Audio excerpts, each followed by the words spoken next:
Isaiah chapter 2, verse 6. I have set watchmen upon thy wall, O Jerusalem, which shall never hold their peace day or night.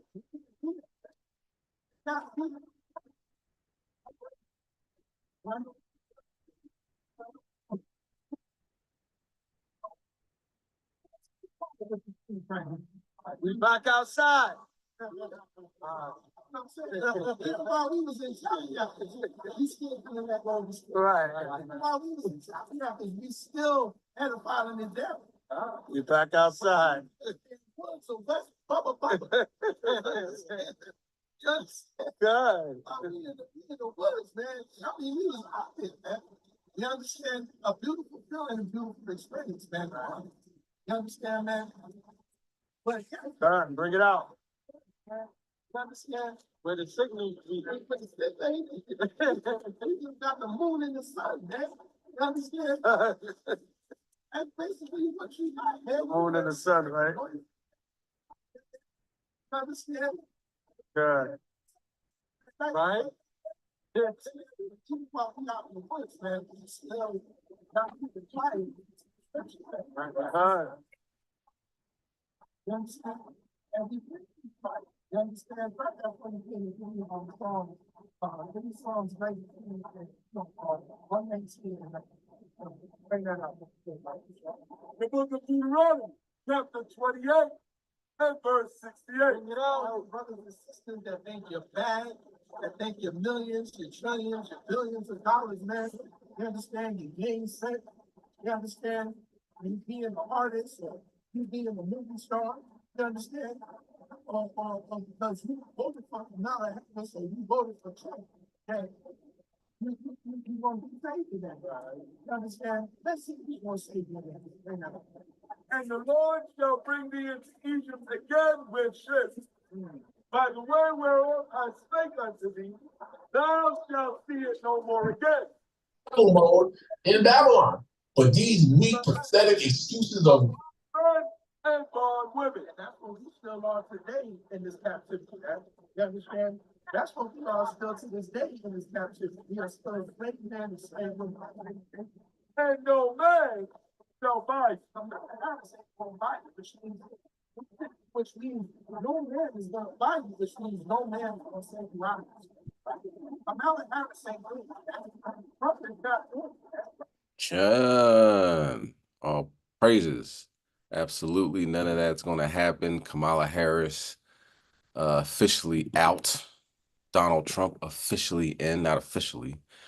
Joe Biden is still president. You know what I'm saying? But ain't nobody going to save us but Yahweh Shem Yahweh Shai. Shabbat Shalom. Welcome all to the Sabbath class, Unity. Everybody get together, you know what I'm saying, and talk about the implications of what's going on prophecy-wise, what's happening. It's a lot. It's intense, okay? But we're going to get into it, you know what I mean? It's a lot of news, and, you know, it just kind of shows us what's going on. Shalom. Shalom. How about Shema Shabbat? Oh, praises. All right. So we are going to get into it. Without further ado, is anybody available to read today? Lighten up the incense.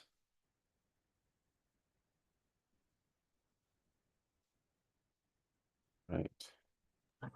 I could read for you, besides, if you want me to. All right. Let's bring it out mighty. You know what I'm saying? Shalom, King. Shalom. Shalom. All right. Let's start with 2nd Ezra 15, verse 11. All right, we're going to get, before we go any further, Fair Use Act. This video, this lesson is protected by the Fair Use Act teaching method. That's for, or teaching class, thus is protected by the Fair Use Act. All right, let's start with 2nd Ezra chapter 15, verse 11, Baba Kashar. This is the book of Second Ezra, chapter 15 and verse 11. When everybody has it, they come. Uh, Con. But I will bring them with a mighty hand and a stretched out arm, and smite Egypt with plague as before, and will destroy all the land thereof. So right now there are plagues that didn't happen in ancient Egypt, you know what I'm saying? But as before, there are plagues that did happen in ancient Egypt. You got the monkeypox, you know what I'm saying? You got lakes turning the color of blood, you know, they'll say it's an algae leak or whatever like that. But yeah, that sure thing. You know what I mean? Killing all the fish, you know, but there's other plagues out there that it's kind of mind-boggling, you know what I'm saying? So one day in South Carolina, the monkeys took over, you know what I'm saying? They called us porch monkeys, you know what I'm saying? Laughed at us, even though, of course, they got the traits of the rhesus monkeys, you know, with the little lips, and they got tails and all that other stuff, you know what I mean? But, you know, and they laugh at us, you know what I mean? But now the monkeys have taken over, you know what I'm saying? And we're going to get to that. Hold second Ezra, we shall return. All right. But there are some amazing things going on this planet, and we just got to keep these things in mind. You did the Wednesday class, today's the Sabbath. Things happen rapidly. You know what I'm saying? Well, authorities. Oop. So the things that we're talking about, for the most part, have just occurred. All right. The monkeys have taken over. And I don't think they found one of them. But let's continue with this. Well, authorities say 40 primates have escaped a research facility in the Yemisi area. Officials with the Yemisi Police Department say the primates escaped from the Alpha Genesis Primate Research Center on Castle Hall Road on Wednesday. Traps were set up in the area. Police are using thermal imaging cameras to help locate these animals. Police are asking residents to keep their doors and windows secure to prevent animals from entering their homes. And of course, call 911 if you spot one of these escaped animals, and do not approach the primates. News 2 has reached out to the Alpha Genesis facility for additional information. We're still waiting to hear back. I'm sure you are. So Alpha Genesis doesn't get more biblical than that, right? And you got lock your windows, close your doors, Biggie Smalls, right? I mean, they're saying they're trying to minimize it. They're like, they're female monkeys. You know what I'm saying? They don't even have disease yet because they're so young. Sounds good. You know what I'm saying? They're at a research lab. These monkeys probably coming with everything from the C word to AIDS, and the Ebola monkey. You know what I'm saying? These outbreak monkeys have escaped. They say 40. I heard it was 43. And if you remember, I can't think of the name, who the lady was, but she was on Oprah. The monkey got mad at her friend and started tearing off her face and ripped her nose and ears off. These monkeys ain't no joke. You know what I'm saying? I don't know if you ever did a pull-up before, but it takes some upper body strength. These monkeys, that's all they do. They swing from tree to trees, and you know what I mean? Fighting each other. So they're hard as rocks. And to my research, that this was done at a in a rural area, right? I think it's like 1,000 people that live in that area, and it's hard to capture them. You know what I'm saying? These monkeys have set up shop. It was a jailbreak. You know what I mean? They rushed the door and got out of prison, man. So now the monkeys have taken over a rural part of South Carolina. And I looked this up, you know what I'm saying? Look through, they got a lot of Jake there, about 60%, but they got a lot of plantations as well. Do you know what I'm saying? So if you have plantations, that means you had slavery. and you look at it, it has cotton. Did somebody say Slovakia? Okay. Okay, Pastor, Cotton. what's the elder?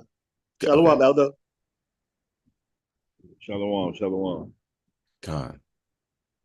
Did you see the video where the monkey grabs a guy? He's like near the cage, and then he grabs the guy real hard, and like guy's trying to get away, and he's screaming, and the monkey Con. he grabbed his leg, like the monkey started biting him. He's, Con. Con. And yeah, like his feet, grabbed his arm, grabbed him with his feet, and was just, they're hitting the monkey and everything. The monkey's like, I don't feel that. You know what I'm saying? Con. the monkeys is very strong, like you say. That's a funny video because it's just like the monkey's like, I got you down, I got you down. Con. That's funny. So Con. like the All worst that part stuff I about was that, talking elder, about. is that particular monkey in that video wasn't even all that big.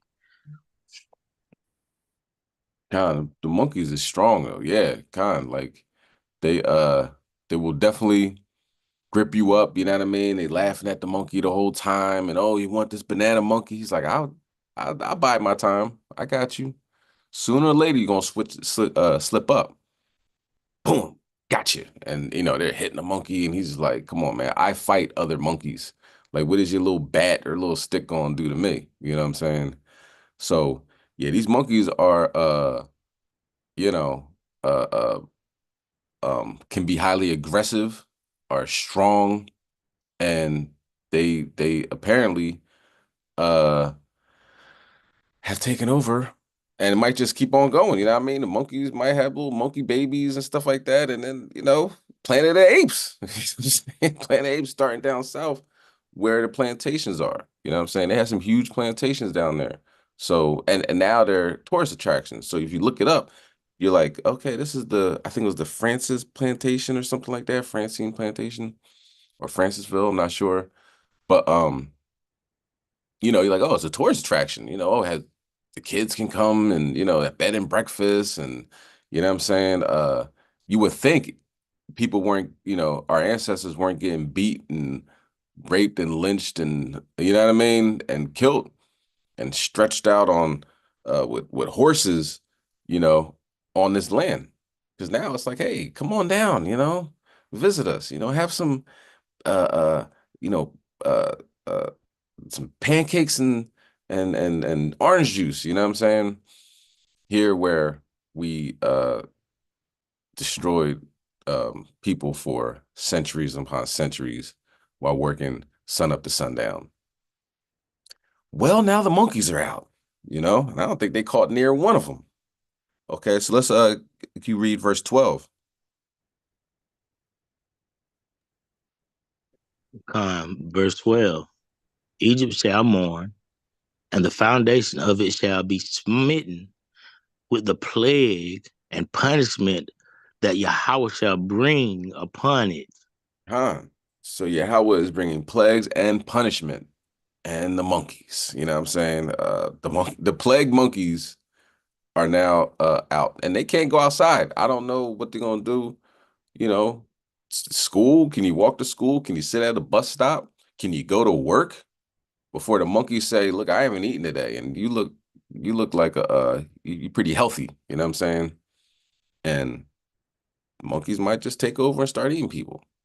Let's continue. All right. Now let's get to um some amazing things in the sky. If you haven't been paying attention, we've talked about this a few times. Spain. Spain is underwater. You get Barcelona, the airports, you know what I mean? People are waiting in the water, you know what I'm saying? They're stuck.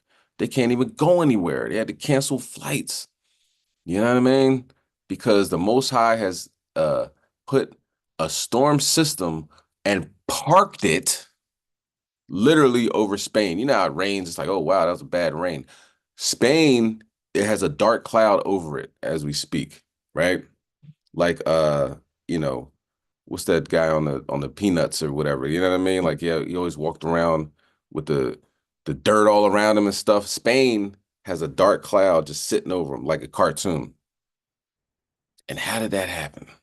Well, apparently we found out. Let's go to Zechariah chapter 5, verse 2. We found out, people got cameras nowadays. They start seeing things. They see rainbows, double-decker rainbows. It's one thing to see a rainbow, another thing to see a double-decker rainbow. There's a box seeing a double-decker rainbow. You know what I mean? I don't know if they call it a double-decker rainbow, but of course, we're gonna have to switch it up a little bit. The double rainbow, okay? And people are like, wow, look at that rainbow. In the midst of the rainbow, chariots. Ooh, you know what I'm saying? It gets deep. So let's get on the spiritual aspect of that. Let's go to Zechariah chapter 5 and verse 2. This is the book of Zechariah, chapter 5 and verse 2. When you got it, say con.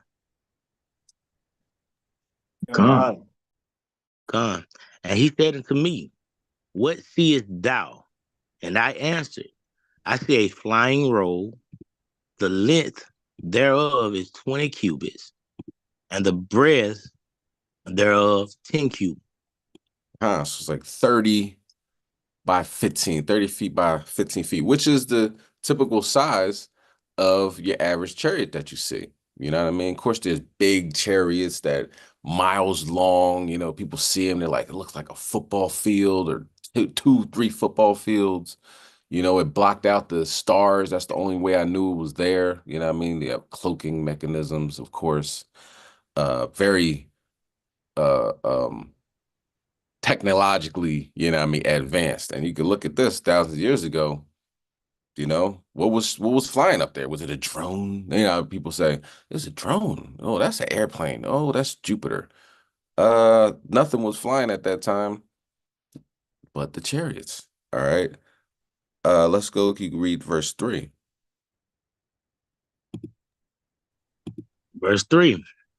Then said unto me, this is the curse that goeth forth over the face of the whole earth.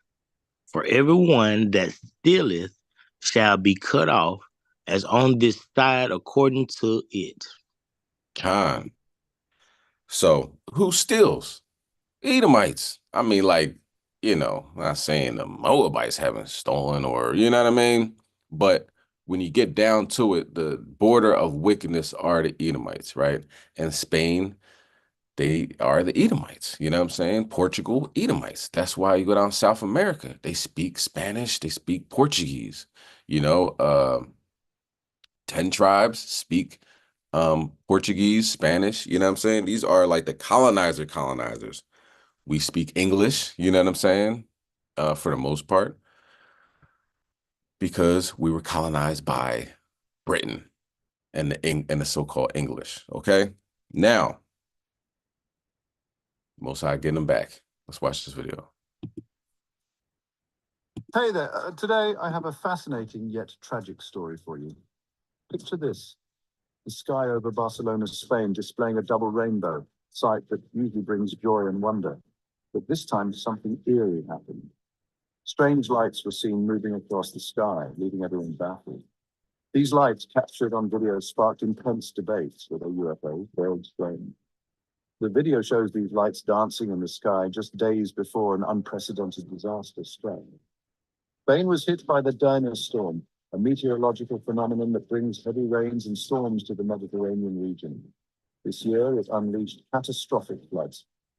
The Valencian community bore the brunt of the storm. Over 200 lives were lost, many are still missing, and the town of Paiporta was hit especially hard. Imagine a surge of water rushing through your town's central canal, causing unimaginable destruction and taking over 60 lives in one fell swoop.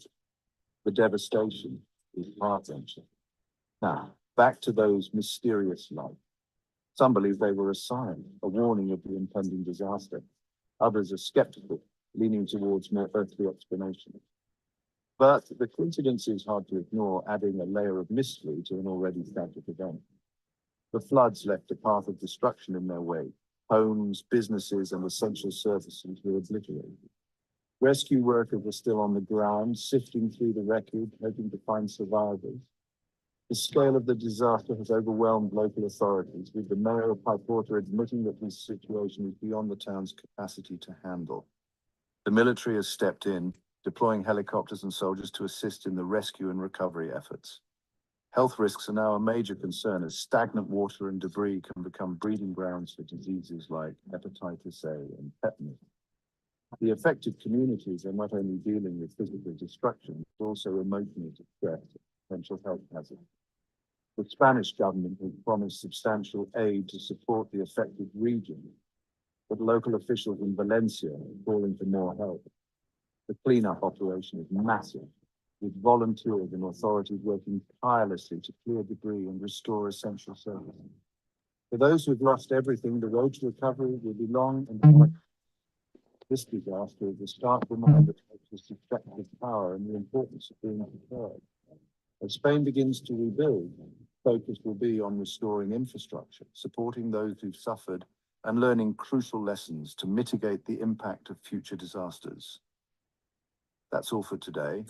If you found this story interesting, don't forget to like. All right. That's enough. Anyway, yeah, the emotional stress. Can you imagine that you're just living your best life? You know what I mean? Over there in Spain, you're like part of NATO.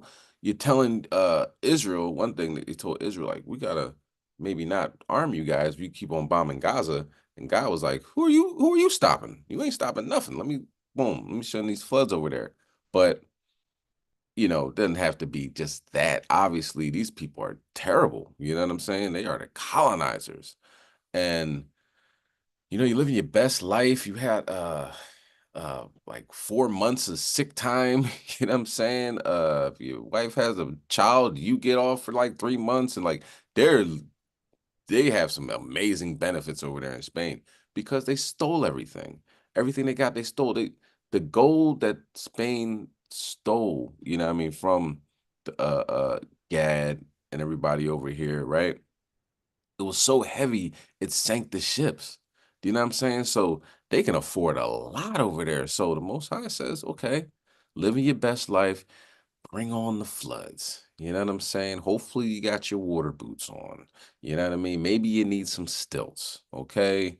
Basement gone. First floor, forget about it. You know what I'm saying? Go sit on the roof and wait for the helicopters to come save you. And people weren't saved. You know what I'm saying? As much as resources that Spain has, the king and the queen of Spain and all that, they show up months later or whatever, like, hey, you guys need some help? They start pelting them with mud. You know what I'm saying? How they do that? Unbelievable. They got the mud, turned into a ball, and threw it at the king and queen. And the queen was crying. I mean, tears falling down from her cheeks. She has never been hit with a mud ball before. You know what I'm saying? Well, it's the first time for everything. Now, let me show you a picture of this because the guy talked about it, but he didn't show it. So let me put that on the screen. So there that is. Look at that. All right. Storm sighting. Eerie moment. UFOs appear in sky above Spain next to double rainbow. Right? He said, I'm not going to flood the earth no more. I'm going to flood Spain, though. I'm not going to flood the earth. I'm going to flood Spain, though. All right. Next to double rainbow before deadly flash floods hit. It wasn't a deadly flash flood. It was a deadly flash floods, plural. Okay. All right. Let's mute our phones. Mute up, mute up. Deadly flash floods. Watch the moment the eerie flying objects were spotted next to beautiful double rainbows. So Most High, we say he's in a storm. He's in a cloud in the storm. All right.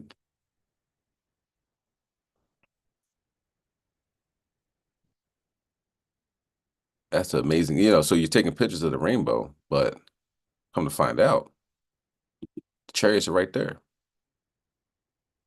Amazing. And it's almost like El Perfecto. You know what I'm saying?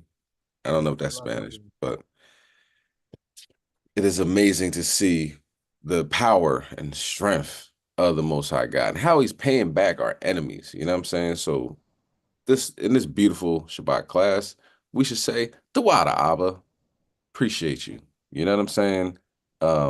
Please continue to destroy our enemies. All right. And that's why we know that the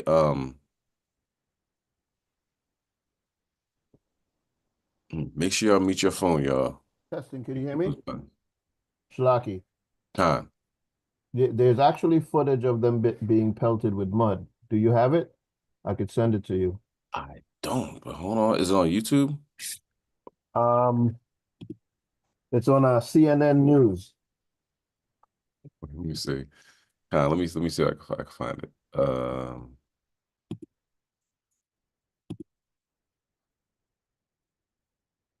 Oh, that's gold. That's gold.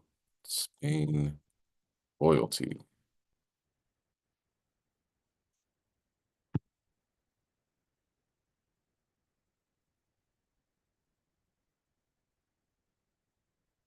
Oh my goodness. Oh my goodness. Yeah. Hold on. We're gonna get it. I got it. This guy's kind of angry. They're a violent group of people, you know what I mean? Don't you think? Something wrong with these people. What are they so angry for? Pull yourself up by your bootstraps. All right, here we go. A crowd of angry survivors from devastating floods in Spain confronted the country's royal family, throwing mud and shouting insults as they visited the affected area of Paiporta. Residents vented pent-up anger over what has been widely perceived as late cleanup and response efforts from officials. Queen Letizia and King Felipe left after about 30 minutes under police escort, with ongoing calls from survivors for immediate assistance. The Queen was seen with mud on her face before she left. Cleanup efforts are largely being carried out by local Let's get that. Let's rewind that. Let's rewind that. Now she look right. She ain't white. Remember that Bronx Tale? Now she right. She ain't right. Dang, she got hit right in the. Look at that. That's a bullseye. She got in the eyelashes. You know what I'm saying? Some up her nose. Man, somebody had somebody's the picture of the year. That one. You know what I'm saying? Right in the face. Let's keep going. Before she left. Cleanup efforts are largely being carried out by local residents and thousands of volunteers. The death toll has risen past 200. Por favor, que están todavía los muertos en los garajes. Las familias están buscando a sus familiares, amigos. Por favor, venid, solo pedimos ayuda, no pedimos otra cosa. Y doy las gracias a todo el pueblo español por la solidaridad que hemos tenido con nosotros. Felipe, no sientas orgullo de ser un Borbón, siente orgullo del pueblo que tienes, de la solidaridad. Cómo ha respondido todo el mundo con nosotros, menos vosotros. Y pon freno a eso de los políticos, y tú más, y tú más, y tú más. Estamos hartos, ¿me entendéis? Hartos. Solo queríamos eso, que nos hubiesen avisado y nos hubiésemos salvado. Muertos los niños, todos teníamos el agua por la rodilla, y de la rodilla pasó al pecho, nos arrastraba.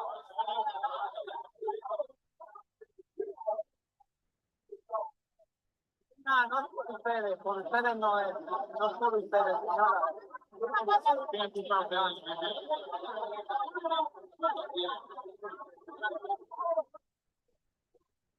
Oh my gosh. Oh my gosh.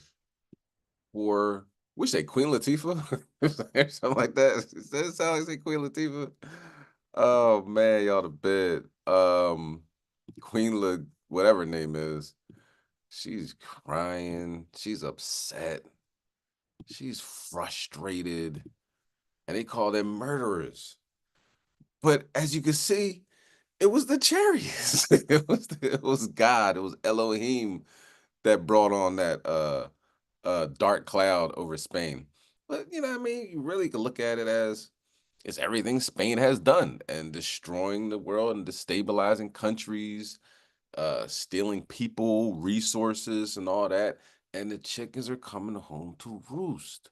You know, that's why I laugh at these like it's Dave Chappelle stand up. You know what I mean? Cat Williams. You know, this is funnier than I can ever imagine. You know what I'm saying? Because not only are they getting destroyed, the Most High made sure everybody's seen who's doing the destruction. And they're turning on each other, belting each other with mud. That I'm sure if they had, first of all, we don't know if all that is mud. You know what I'm saying? It don't smell like mud. You know what I mean?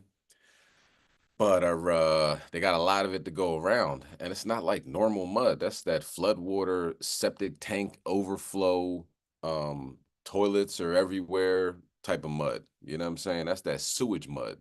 And she might have to get a couple tetanus shots and things of that nature, like he said, hepatitis A and cholera, whatever is in that water, it's probably not healthy. You know what I mean? And they're so upset because you think about how many um places are delivering food, water. It's almost like they're um Hurricane Katrina, you know, kind of forgot about the people. Well, the people got mud and good arms, and they had to go home and take a nice long shower because that mud seems like it might be infectious. So all praise to the Most High. Thanks, Shemaya. I wanted to see that. That made my day. And she was crying. Queen Latifah. Queen Latifah was pretty upset. But let's see what's going on in Babylon. All right, let's stay in Zechariah. Let's go to chapter 14 and verse 16. All right. Uh Yahweh was bringing it out before the class started about Feast of Tabernacles, how peaceful it was, and you know what I'm saying, hearing some crazy noises. It was some crazy noises in the woods, you know what I'm saying? But it was a great time to be had by all, you know what I mean, cooking out, you know, uh Yashin Yatai. Yeah, I mean, unbelievable. Now we're in the mandatory Sabbath class. These two, I tell you, you know what I mean? They above and beyond, for Yahweh Shem Shai. Great examples on um how to go hard for the Most High God. You know what I'm saying? Ain't going hard for anybody other than the Most High God, So it's really like put your best foot forward for Yahweh Shem Shai. You know what I mean? And we had an excellent time. But some people didn't come, you know what I mean? These Edomites, you know what I'm saying? Other nations, and they're supposed to show up to the Feast of Tabernacles. They weren't invited, but you know how the Most High is. He'll put you in a position and then, you know, uh, pull the rug from underneath you, and you'd be like, "Hold up, didn't you put me in this position?" Yeah. So what? You'll deal with it. All right. Let's bring that out. Bring that scripture out, King. This is the book of Zechariah, chapter 14 and verse 16, when everybody has to say Con. Con. Con. And it shall come to pass that everyone that is left of all the nations which came against Jerusalem shall even go up from year to year to worship the King, the Lord of hosts, and to keep the Feast of Tabernacles. That's what they're supposed to do. All right? They're supposed to keep the Feast of Tabernacles. They're like, well, y'all don't like us. Exactly. Exactly. And y'all not sleeping next to us until we got spiritual powers because we don't trust y'all. You know what I'm talking about? Fun fact, we talked about it before, but always good to revisit. The Edomites, and this is God. This the only person that could do this would be the Most High God, right? The Edomites had position, like there was this A camp, B camp, C camp, whatever. You know what I mean? Like if you took out this plot of land, this is yours. We were actually on the Edomites' plot of land. God, yeah, we didn't know it, but God didn't care. You know what I'm saying? So the Edomites came up and they're like, they didn't tell us anything. They talked to the park ranger, like, yo, we're supposed to be over there. These black people, they stole our land. So the park ranger comes, gun, you know what I mean? They got guns. So it's kind of like calling the cops. So Karen called the cops on us, you know what I'm saying? And Karen didn't even know anything. She's like, I think this, she's looking at her GPS. I think this is their part and that's for your part, but let me find out. She came back. She's like, y'all good. Don't worry about it. Right. Later on that night, you know what I mean? SpongeBob joined. 3 hours later, it's late night. You know what I'm saying? And then they hear screams coming from the woods, right? Everybody else heard it. You know what I'm saying? And we're like, eh. I mean, I wasn't there. I was out. I wish I would have heard it. But anyway, like screams, like somebody getting ravaged type screams, right? But obviously, that's not what was going on. You know what I'm saying? God sent a spirit over there and scared the bejesus out of the Edomites. They packed up. It was dark outside. It was pitch black. Get in the car, run.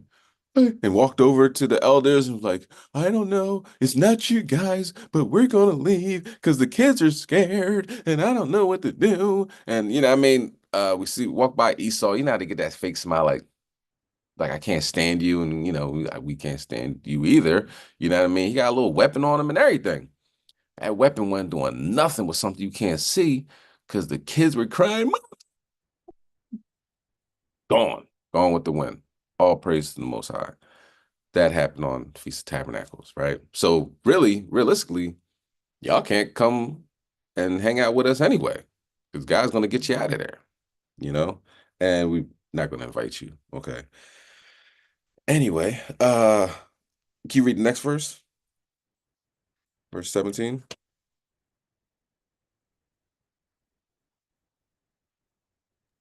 Uh, verse 17. And it shall be that whoso will not come up of all the families of the earth unto Jerusalem to worship the King, the Lord of hosts, even upon them shall be no rain. No rain. So look, the East Coast is rainless. It is a drought going on. It is the Dust Bowl. There is no mud. You know, you see how they got all that mud to throw at the king and queen?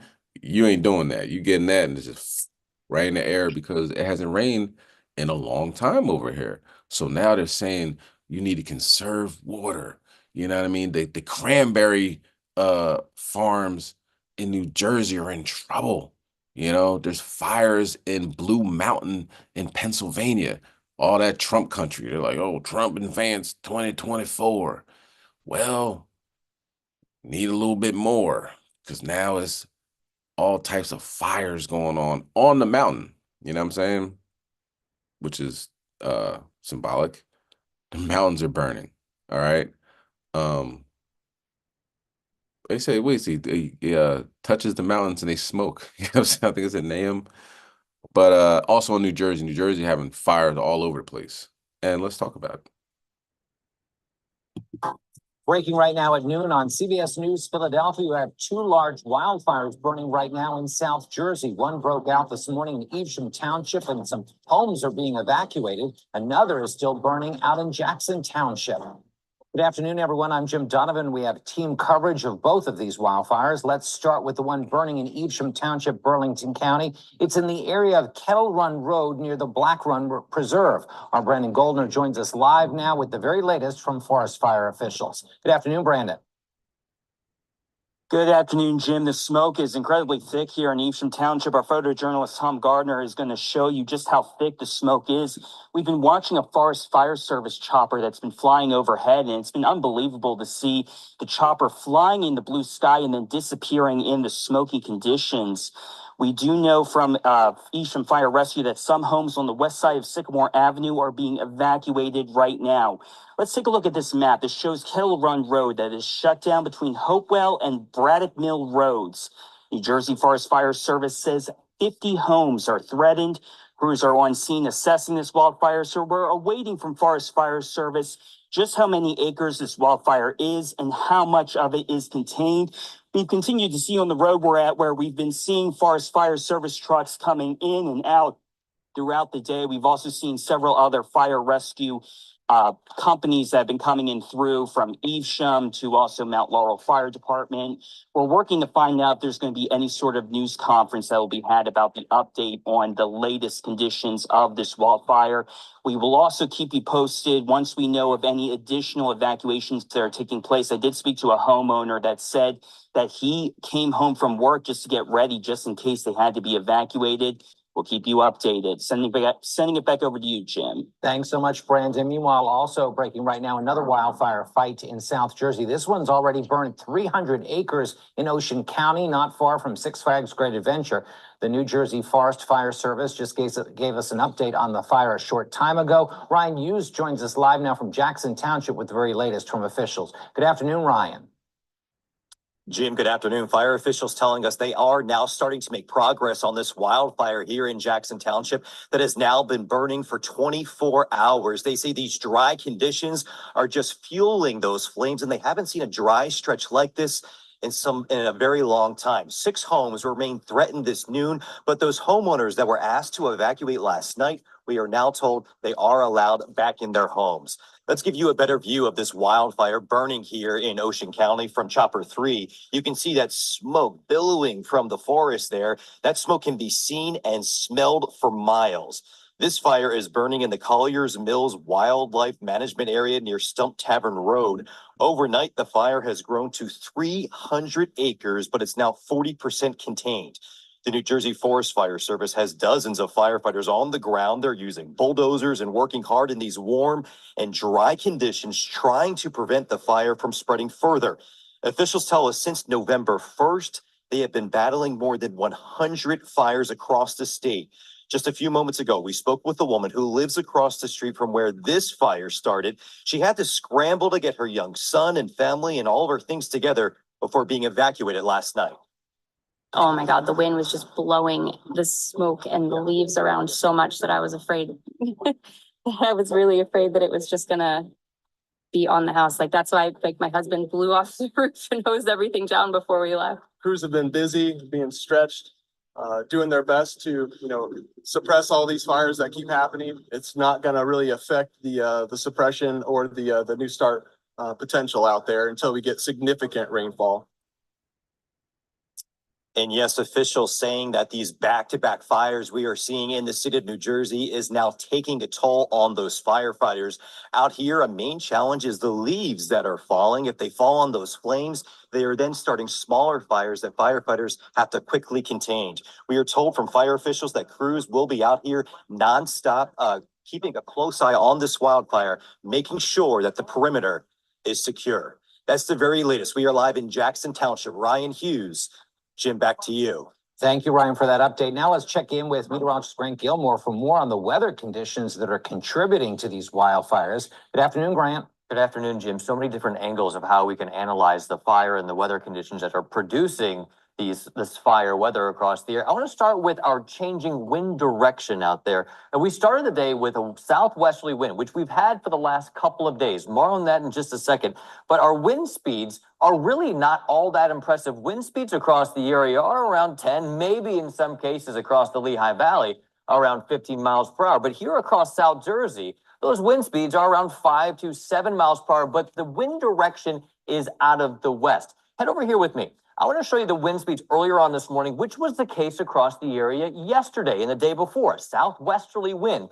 But this is going to be the concern as we go through the rest of the afternoon. Those wind speeds and those wind directions are changing more out of the west-northwest. So the firefighting crews are really going to have to manage the fire now, because the direction that the winds are blowing is going to change the direction that the flames and the fires ultimately are going to be moving. Those wind speeds are probably going to increase a little bit through the next couple of hours. It'll die down overnight. But a bigger concern tomorrow, drier air moves in. Those wind speeds increase 15 to 20 miles per hour with some gusts around 25 to 30 miles per hour, and even greater fire risk across the region tomorrow as we start to work with some drier air moving in. The ground is already relatively dry, very dry. In fact, extreme drought conditions across portions of South Jersey now. In fact, the entire area now included in a moderate drought, Jim. We do have some rain in the forecast, but it doesn't look like it's going to be enough to take away this drought anytime soon. Back to you. Thank you, Grant. Yeah, 100 fires since November 1st. It is only November 9th. Damn. Okay. And who can, I mean, let's be honest. Who can change the wind? You know what I'm saying? Like, okay, so they're like, okay, it's going to the west. All right, we're good. We're going to set up camp and da da da. And that joint just flip on them. And now the hunter becomes the hunted. You understand? Unbelievable. Let's keep read verse 18. Both the show. Verse 18. And if the family of Egypt go not up and come not, that have no rain, there shall be the plague, wherewith the Lord will smite the heathen that come not up to keep the feast of the tabernacles. Y'all not even keeping the Feast of Tabernacles. There's no rain. Unbelievable. He is good, great, and terrible. All right, let's get Psalm chapter 104, verse 32. I don't know about you, but I'm trying to get him on my side, so I ain't got to deal with nothing like that, where the wind will switch up. Like, y'all can't even battle these fires. It's 100 fires since November 1st. And when did that come out? That came out like yesterday. That report came out yesterday. So in a week's time, 100 fires. Let's add that up. That's a Shalom. Shalom. Shalom, shalom, shalom. Yahaba Shemesh Shabakatham. Shabbat. Yahaba Shemesh Shabbat, sisters. Oh, praise Hey, they also, Kassad, I don't know if you know, they also have fires in upstate New York, along the Hudson Valley. And the thing about it is the fire is running along the Hudson River. I think it's in Wisdom of Solomon when the Mosai was judging Egypt. He said the fire, it says something about, I'm paraphrasing, the fire had power in the water. So the fire is actually burning along the Hudson Valley River, and they trying to contain it, but it's the same thing. It's spreading, it's going back and forth, and they saying it can spread as far as further upstate and even to Connecticut if they don't contain it.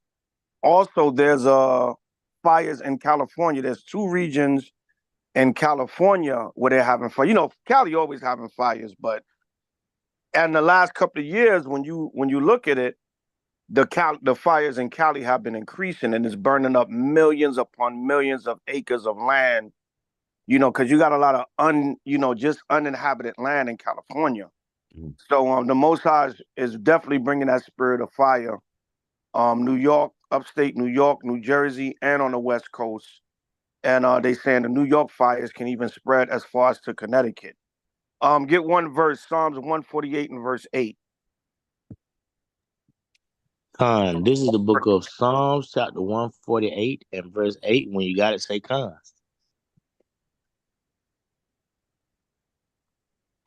Khan. Fire and hail, snow and vapor, stormy wind fulfilling his word. See, that is all fulfilling the word of the Most High. Fire, hail, stormy wind.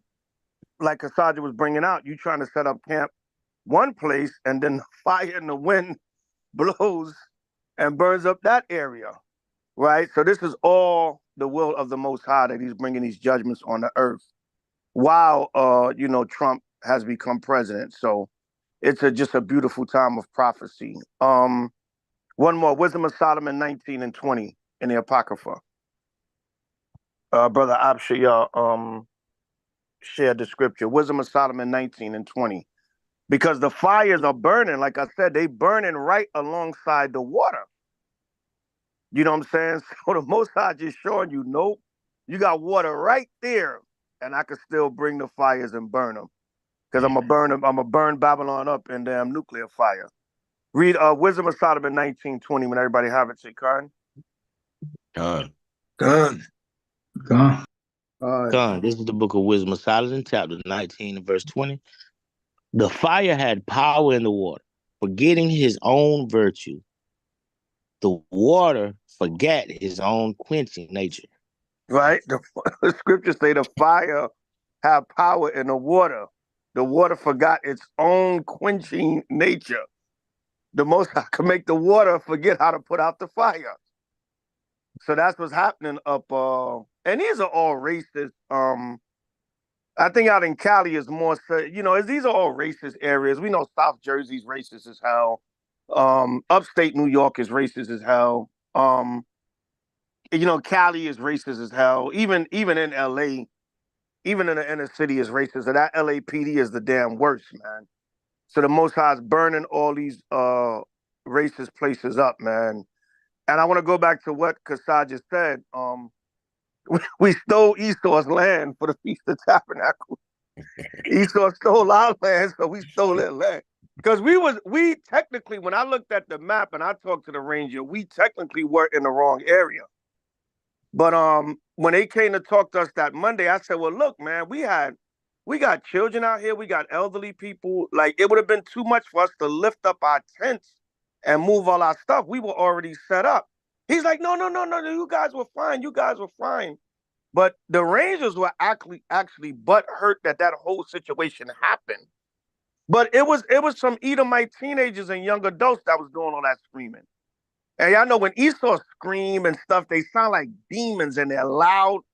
I mean, we were turning up. We were listening to we was jamming to the music and sipping our wine or whatever. So we was like, yeah, whatever that noise is, it didn't bother us. But them Edomites, they got scared to death and got the hell up out of there. You know what I'm saying? So we supplanted Esau for their land. The Most High's a mastermind. He always makes something happen.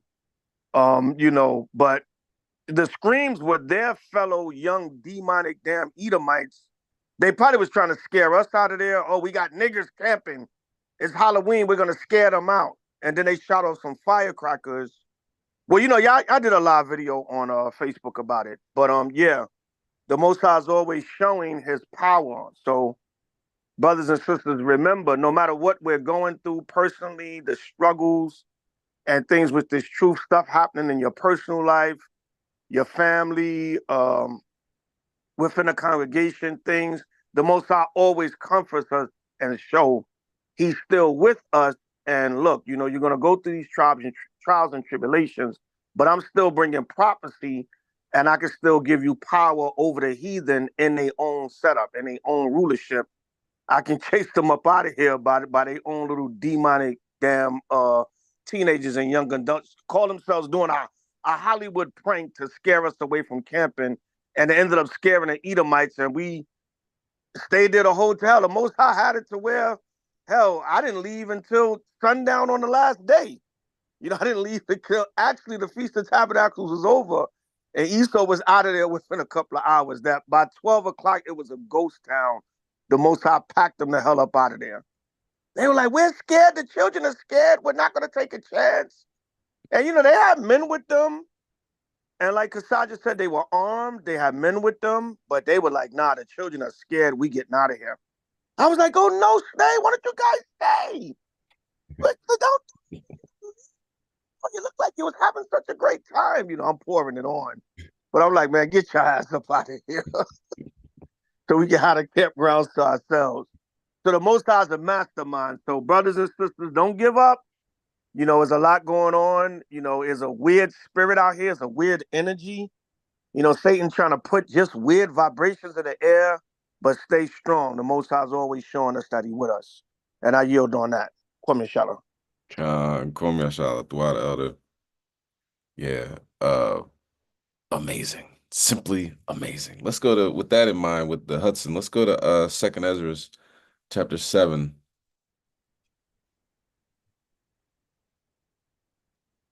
And we'll start verse 6. This is the book of 2nd Ezra, chapter 7 and verse 6. When you have it, say Khan. Gone. Khan, I'll praise it. There is also another thing. A city is builded and set upon a broad field and is full of all good things. Khan, go ahead. The entrance thereof is narrow, and is set in a dangerous place to fall, like as if there were a fire on the right hand, and on the left a deep water. So I can imagine what it's like with, upstate New York. They're like, but there's water right there. They're like, well, you can't do nothing with it. And I don't know if it was Hurricane Sandy or one of those big hurricanes that hit New York. Elder was bringing out, this is one of the most racist places up there in New York, and it was, the houses were on fire, and there was a hurricane, and the firefighters couldn't get to the houses that were on fire to put it out. Yet it was because it was a whole bunch of water. It was flooded, so it was water and fire at the same time. That is like mind-boggling. But as you can see, that happens. Can you read verse 8?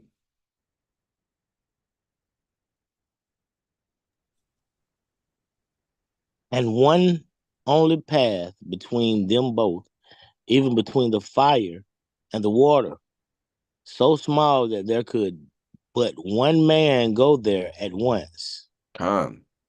So, it says the righteous shall scarcely be saved. We gotta really lock in. You know what I'm saying? Laughing and joking at the Edomites and the stuff that they going through, but keep in mind that, that this should propel us to be like, man, I don't want to deal with that. You know what I'm saying? The Most High got unlimited power. You know what I mean? So he could have a huge fire burning that they can't even put out, that could go up to Connecticut. You know what I'm saying? So, and the beast of the forest changed their place, and now you got grizzlies running in the city and stuff like that because the fire that's burning.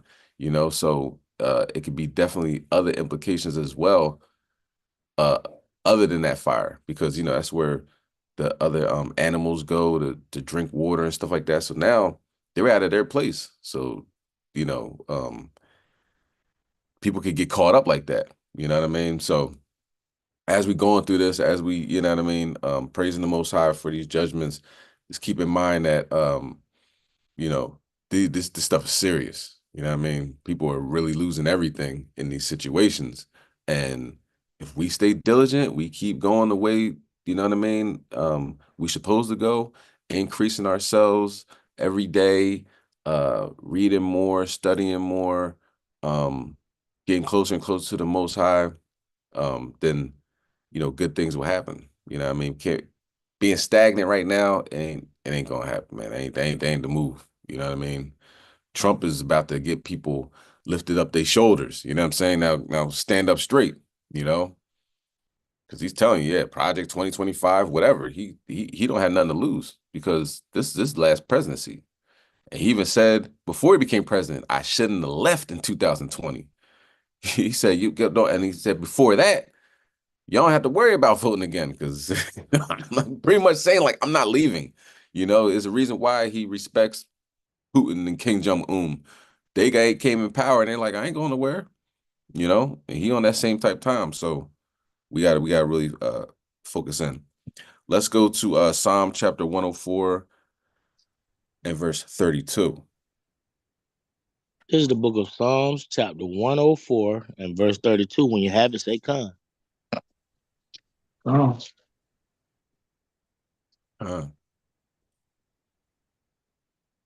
Come. He looketh on the earth, and it trembleth. He toucheth the hills, and they smoke.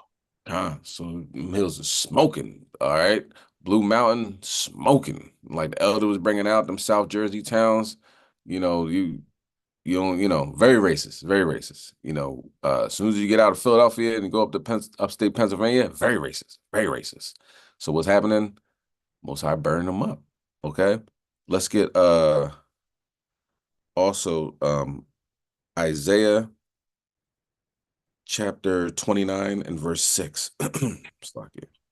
This is Isaiah 29 and 6. When you have it, say come. Come. I praise it. Thou shalt be visited of the Lord of hosts with thunder and with earthquake and great noise, with storm and tempest, and the flame of devouring fire. So that flame of devouring fire, the Most High visiting this place. You know, I wouldn't be surprised if there were chariot sightings before 100 fires broke out within a week's time. Okay, go ahead, read verse 7. Verse 7. And the multitude of all the nations that fight against Ariel, even all the fight against her and her munition, and that distress her, shall be as a dream of a night vision. So Ariel's be another word for Jerusalem. Everybody that's fighting against us, man, listen, man, they're gonna be like a dream. Like, yo, do you remember what happened to those Edomites? Like, I don't know. I know fire happened. They ain't there no more. You know what I mean? Nuclear bombs came and now look, you know, so they're not going to be as important as they think they are. You know what I mean? As important as our you know, people, our nation, we love Jesus. That's Jesus. That's my Jesus. They're not gonna be, you know, they're gonna be like a night vision. Did I just have a dream? I don't even remember. You know what I mean? That's how swiftly they're gonna be out of your mind. So let's get Isaiah. Let's stay in Isaiah. Let's go to chapter 60 and verse 12. This is Isaiah 60 and 12. When you got to say, Con. God. Con, for the nation and kingdom that will not serve thee shall perish. Yea, those nations shall be utterly wasted. Wasted. You know what I'm saying? Like Grand Theft Auto wasted. Okay. So right now, Spain, you know, you don't want to give up the gold, flood them. New Jersey, which is like short for New Jerusalem, right? With these racist Edomites that live there, the state troopers used to pull you over. Not saying they used to, like it used to be a huge problem where they used to just blatantly like, okay, you're black, get out the car. You know what I mean? State troopers going, if you're driving into Philadelphia or whatever like that, where it was a point, it was such a problem that they had to bring it out on the news. You know what I mean? They're GT, you know, they're getting wasted too. All right. GTA wasted. Okay. Burned up. Spain flooded out. Let's continue. So one thing, it was a point in time where, you know what I mean, Jake, you know, was in law enforcement, you know what I'm saying? Not saying it doesn't happen now, but let's follow me on this one. You know, like don't be a menace to South Central while drinking your juice in the hood. You know, I hate my gums because they black. I hate black pepper. You know what I mean? Them black cops. You know, KRS One, we talk about it. You know what I mean? The black cop is, I'm gonna be worse than my white counterpart because I want to show him that I'm a good boy. You know what I'm saying? Well, one day at a Florida and Georgia football game, let's get to that. Let's get to Ezekiel chapter 25, verse 14. Jake said, "Oh yeah, I get it. I get an opportunity to throw them things to show you my 250-pound bench press. You know, I get a chance to. I've been hitting the heavy bag for months, and I get a chance to actually connect on somebody's cheekbone. You mean I get to knock somebody's chiclets out? Oh, I'm taking full advantage of this. Oh, and I got a taser? Say less." So Esau thought he was going to just sit there, his legs crossed, ain't nobody going to do nothing to me. Jake tore his behind up.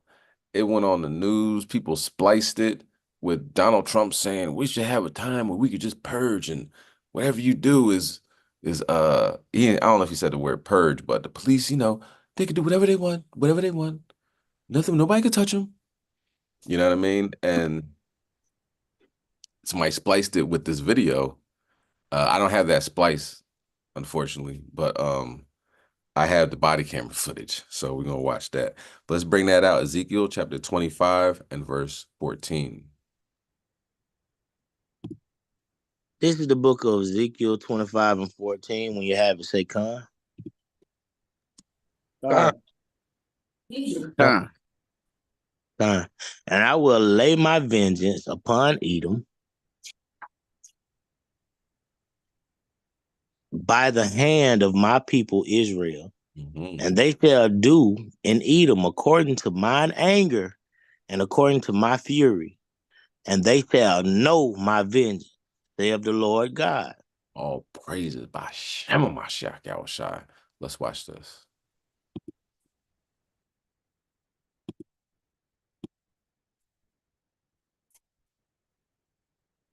I believe it's gonna, once you turn the body camera on, you'll be able to hear the conversation. I mean, they turned it on, but it takes time. Look at all these Edomites.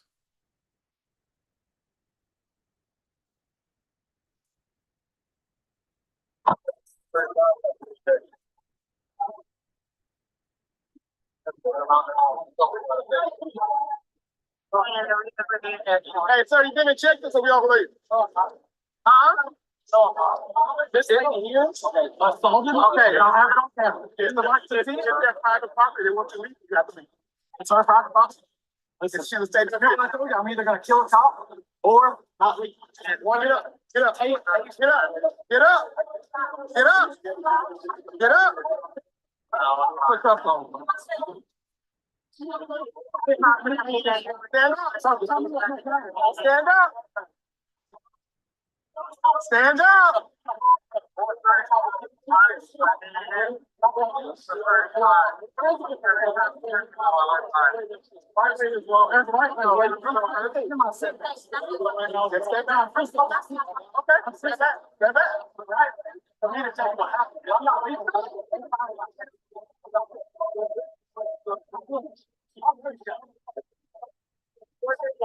Look at the body language of that proud devil, man. You know what I'm saying? I'm gonna cross my legs like I have no care in the world. Well, look at his face now, because it gets a little it gets rough, you know.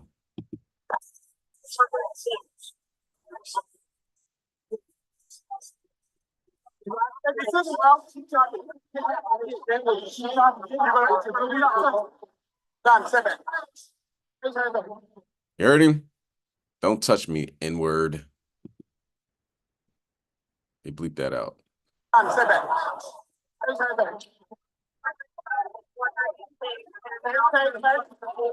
fault. I'm gonna rewind it back for him.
Hey, we need more units.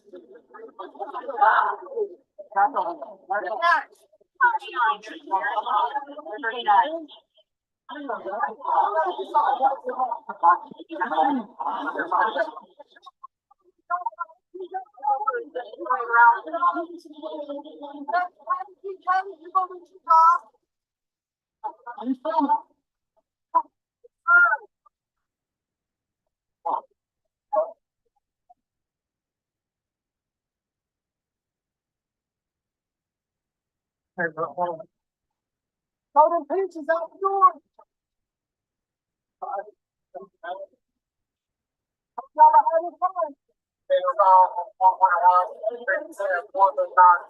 Hey, babe. I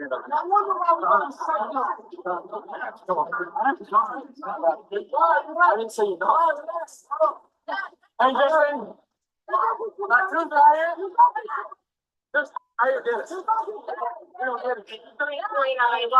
Main man said my tooth is out here. His chiclets are on the ground right now. All right, that smile is not going to be the same. You know what I mean? He had his legs crossed. He said, "Don't touch me." He touched him. He touched him about 17, 18 times, right in his mick. Now his teeth is brown. Salakia, Elder. What's happening? Well, I might be wrong, but it seemed like to me when he was putting them handcuffs on him, that man was knocked out. Yeah, I think yeah, he was out. You know what I mean? He's laying on there. He had to get up like, yo, where's my tooth at? Where my tooth? And he had to put the hat on him. He's like, yeah, let me get your hat back. His shirt all ripped. You understand? But he should have complied. He should have complied.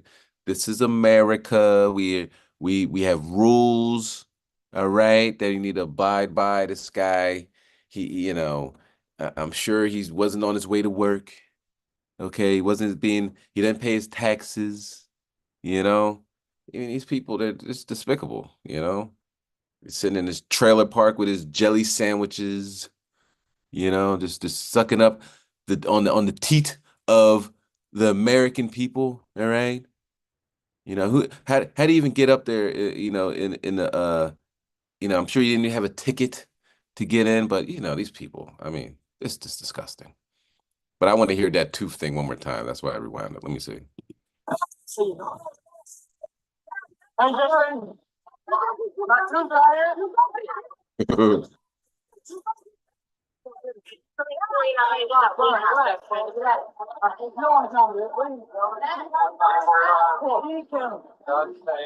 on, let's go!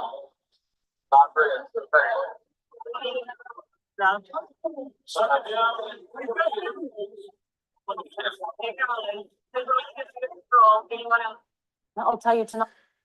Yes. Said this nigga right here did it. Yeah, he did. And you know what? The whole world saw you get your behind whooped. You know what I'm saying? I'm sure his team lost too.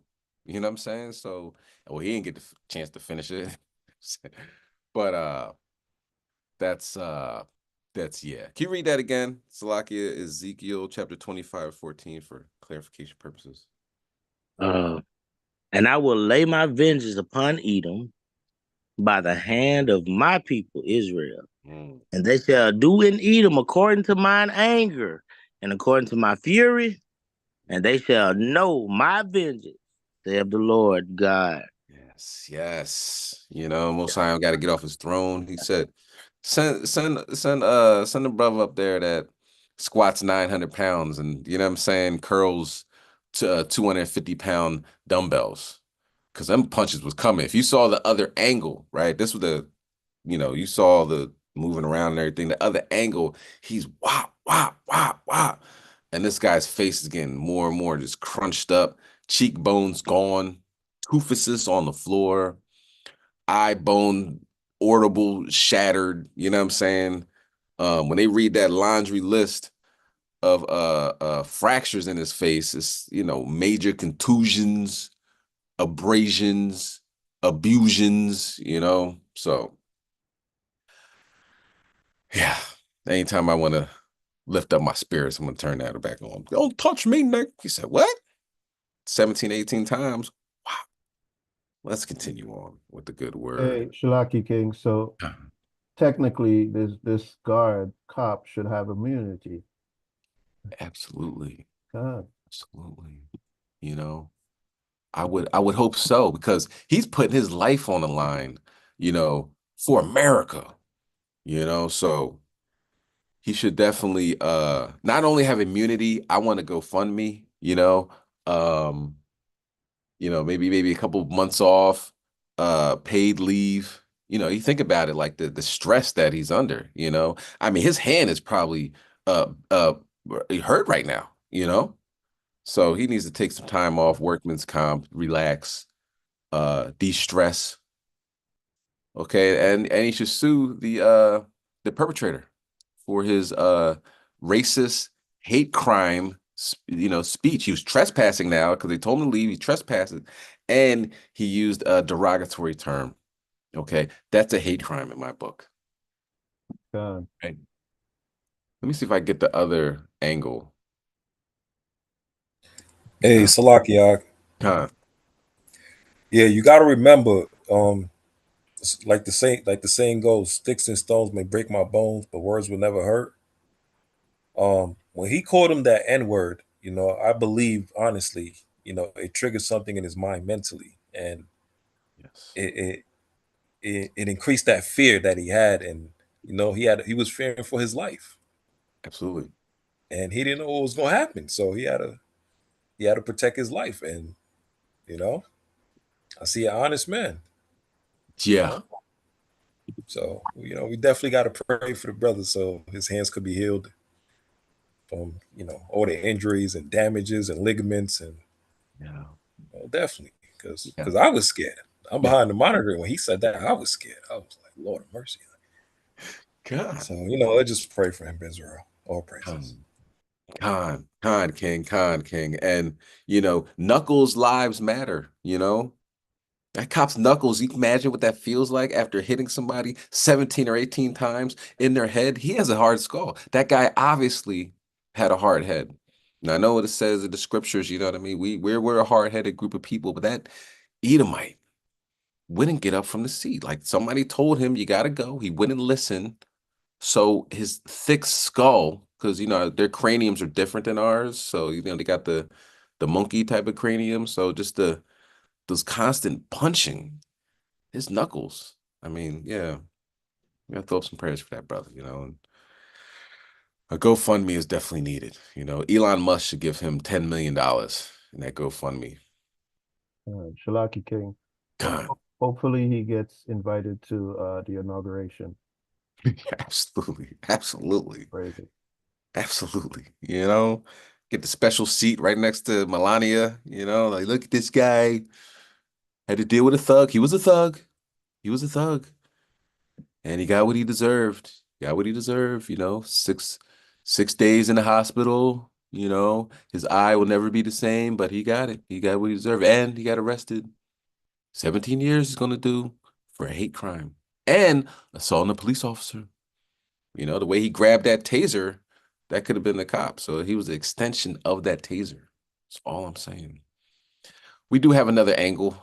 Okay, another angle for the folks in the back. All right. Get to see the things this cop was going through. And it's sometimes you just gotta back the blue all the way, man. All the way, damn it. Here we go.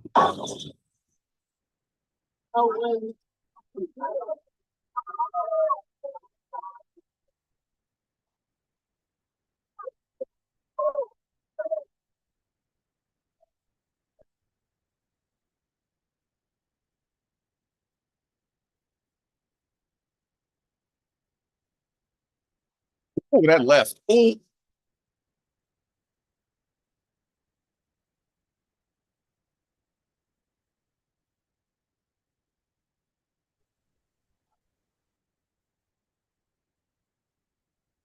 What did what did Nia Long say on Friday? Look at your face.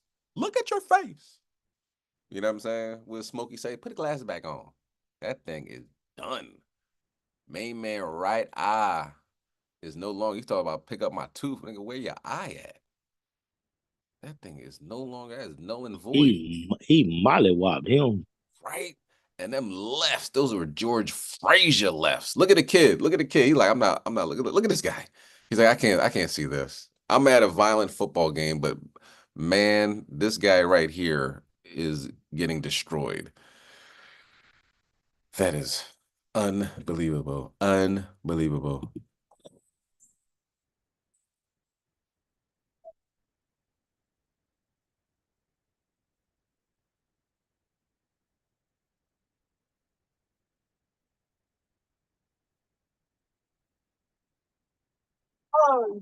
Look at Esau. Look at that little Edomite kid in the back. He is upset. He's like, this Negro is whooping on Right my there. Paul. He see out him? right there, Kasaji. That's where he out right there. It look like he Yeah. right He, here. he knows he's done. You know what I mean? All the wind is out of him. He's just like, I'm done. Just put the cuffs on me and take me to jail. Matter of fact, first stop, the ER.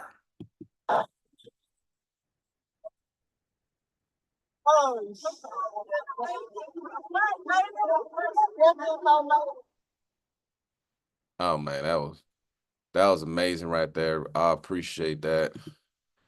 I don't know who won, Georgia or Florida, but dagnabbit, the Israelites won that day.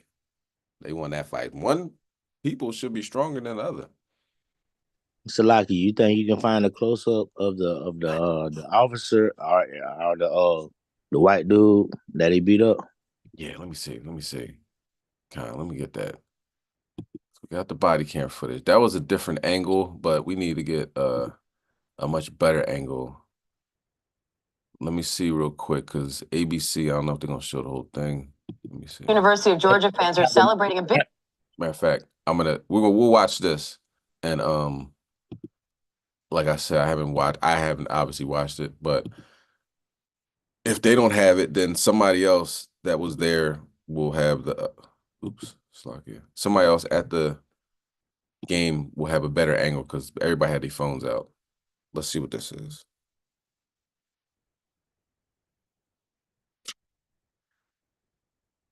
God, Trump getting these dudes knocked out sideways. Big win against their rival University of Florida. But it's the incidents between fans and police that are making headlines today. ABC's Will Reeve has the details. The Jacksonville, Florida Sheriff's Office says it's reviewing multiple violent altercations between police and fans at the Georgia-Florida football game on Saturday. That's assault. Jeremy Williamson says he recorded this video in the second quarter after an argument over verifying the fan's digital ticket. They made contact with this man, and when he said, I'm not leaving my seats, I paid for him, and they immediately pulled a taser on him. And that wasn't the only altercation. Ooh, he putting the haymakers. Ooh, he putting the haymakers on Man, him. yo, hands, feet, paws. I didn't see the other ones, so this was main man got it in that day. What's his name? Does that say right? I don't know. We gotta find out who this guy is. Get him a beard and a garment. He ain't no joke. As a matter of fact, you know what I mean? We got used for vengeance. So let's watch it one more time, y'all. I mean, I know you're like, hey, come on, let's move on. Relax, okay? This is almost like the what's that, Joe, in Alabama? You know what I mean? When we tore them Edomites up. Man, he beat up multiple people that day. That looks like the same cop. He might have put him to jail, came back to work, and then beat somebody else up. That guy needs an accommodation. Let's go. It's between fans and police that are making headlines today. ABC's Will Reeve has the details. The Jacksonville, Florida Sheriff's Office says it's reviewing multiple violent altercations between police and fans at the Georgia-Florida football game on Saturday. That's assault. Jeremy Williamson says he recorded this video in the second quarter after an argument over verifying the fan's digital ticket. They made contact with this man, and when he said, I'm not leaving my seats, I paid for him, and they immediately pulled a taser on him. So listen, Jeremy, and look at the spin move, right? Because ABC, they ain't show nothing about, don't touch me, nigga, and all this other stuff, right? And all you have to do is verify your digital ticket, bucko. All right. If you comply, maybe you will still have your eye. You understand? But then ABC wants to put whoever this guy is on there. All he did was say, I didn't want to leave. And they just started tasing him. No, that's not what happened. And since we all seen the body camera footage, we all clearly see that this cop was in fear for his life by a violent aggressor. We got to go back to his, how many prison stints has he done? They're like prison tattoos to me. You guys saw that tattoo on his finger. It was a tattoo like a wedding ring. That means I think he's married to the gang. He's married to the Hells Angels or wherever he's hanging out with. This guy's a troublemaker. We need to go in his background, put it out there for the world to see, and go fund me for the police officer. Let's continue. And that wasn't the only altercation at the stadium. To my Slakia. Yeah, running back to them left hooks. Oh my goodness. But he hit him with the Mike Tyson left hooks. You see it? Oh my God. I appreciate a good left hook, you know, because you don't see it coming. You know what I mean? So that's where that eye came out. You know what I mean? That eye was one of them left hooks. Whack 'em. You know? Amazing. Simply amazing. Yeah. Multiple videos show a struggle in the fourth quarter between 3 officers and at least 2 fans. Then 2 officers appear to start punching the fans. Jacksonville's mayor saying, "I'm aware of several disturbing videos circulating. The incidents are under investigation." One safety analyst says it appears the officers were following their training because one fan could be seen with his hand around an officer's waist near the officer's firearm. Well, Reeve, thank you. I like that. Thank you. The expert knew exactly what they're talking about. If he gets to that fire and that officer's life is in danger, so he did everything in his training to go home to his wife. And that's what they show up for. They show up to protect the public. That guy could have shot the cop and then start shooting around this you know, the football game. So officer needs accommodation, you know, give him a white shirt now. Give him a white shirt. Let's continue on with the good word. All right, let's go to 2 Maccabees 9 and verse 7. Speaking of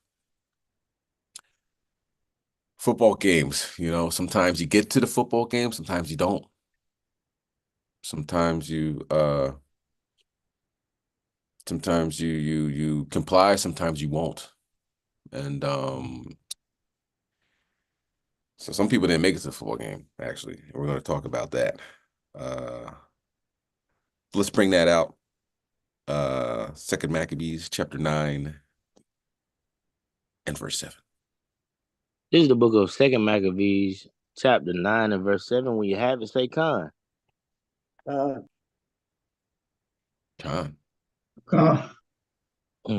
Con, howbeit he nothing at all ceased from his bragging, but still was filled with pride, breathing out fire in his rage against the Jews, and commanding to haste the journey.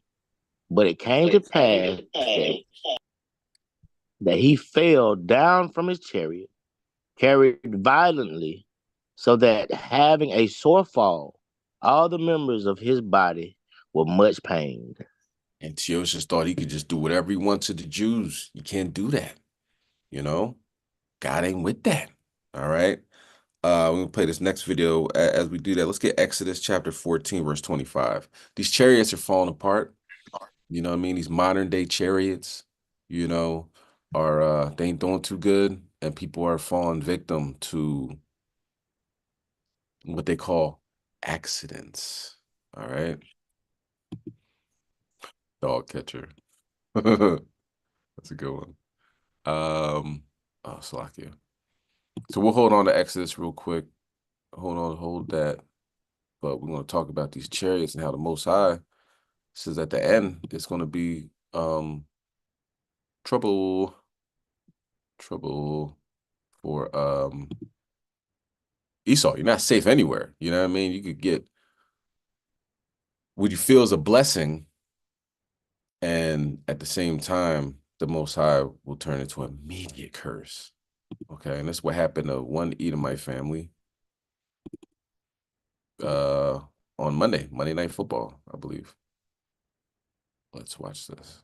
Tonight was supposed to be an evening of celebration and fun for a Norman mom and her son. Well, they had tickets to the game there in Kansas City, but as they were traveling over the weekend, tragedy struck. That's 18-year-old Connor Barba. He was killed in a head-on crash. Salakia, that looks like a thug to me. If you look at the, you know what I mean, with his lip, that's not a smile. He looks like, you know, gang banging, throwing up the bees, you know, on foeing them. This guy is clearly gang affiliated. Let's continue. In a head-on crash. And his mom, Megan Barnett, is still in the ICU. KCO Zach Rael spoke with their family tonight. He was an outstanding young man. He He had a lot of light. He had an incredible amount of joy. He had an incredible smile. He loved to laugh and joke. That is how Connor Barba's uncle, Colin Barnett, will remember. He's choking his mother. Does anybody see this? I mean, this is are these the pictures that you put up for this guy who has a great smile and he's a good person? That's assault. It's clearly assault. I mean, I hope the woman is, fill in the blank, but at the same time, look at this. This is unbelievable. Let's get Shalati King. Khan, go ahead. And that beard and sideburns going into that looks evil as hell. Mm-hmm. That definitely is a wicked face. Yes. Do you see the chain? He had like one of those Negro, sorry, Slocky. He had one of those thug chains, oh, look at me with my chain and my jewelry. Look at that. It's just really, I don't know. When people die, they make them out to be a saint, you know what I mean? But obviously, the beard, the chain, the choking, this isn't one of the, let's just say, could have been a thug, looks like a thug to me. Let's continue. He loved to laugh and joke. That is how Connor Barba's uncle, Colin Barnett, will remember the 18-year-old. Connor's young life cut short on Saturday afternoon when he and his mom, Megan Barnett, were in a head-on crash in southeast Kansas. The two had left. Okay, let's go. Let's bring that out. Exodus chapter 14, verse 25.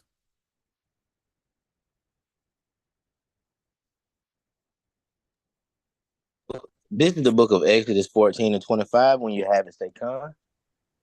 Con,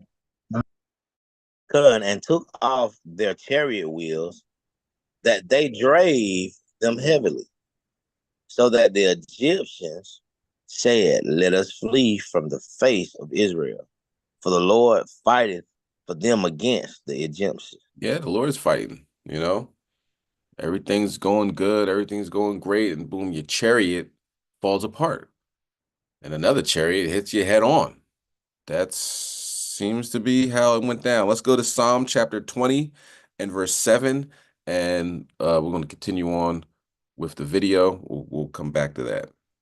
Left their home in Norman to start what was supposed to be a fun mother and son trip. It was a birthday gift from Megan to Connor. To celebrate Connor's birthday next week, Megan surprised her son with tickets to Monday's Kansas City Chiefs game versus the Tampa Bay Buccaneers.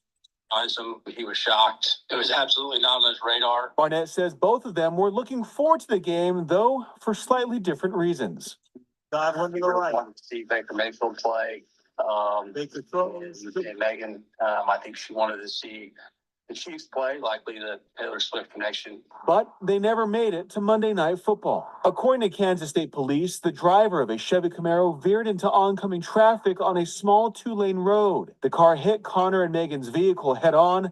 Connor was behind the wheel. Connor swerved right and away and slammed on the brakes as hard as he could. But when Connor did that, he took the full brunt of the car, of the Camaro. His uncle says that quick reaction likely saved Megan's life. Mm-hmm.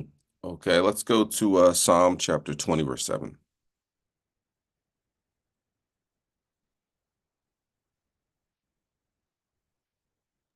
This is the book of Psalms, chapter 20 and verse 7. When you have it, say, Con.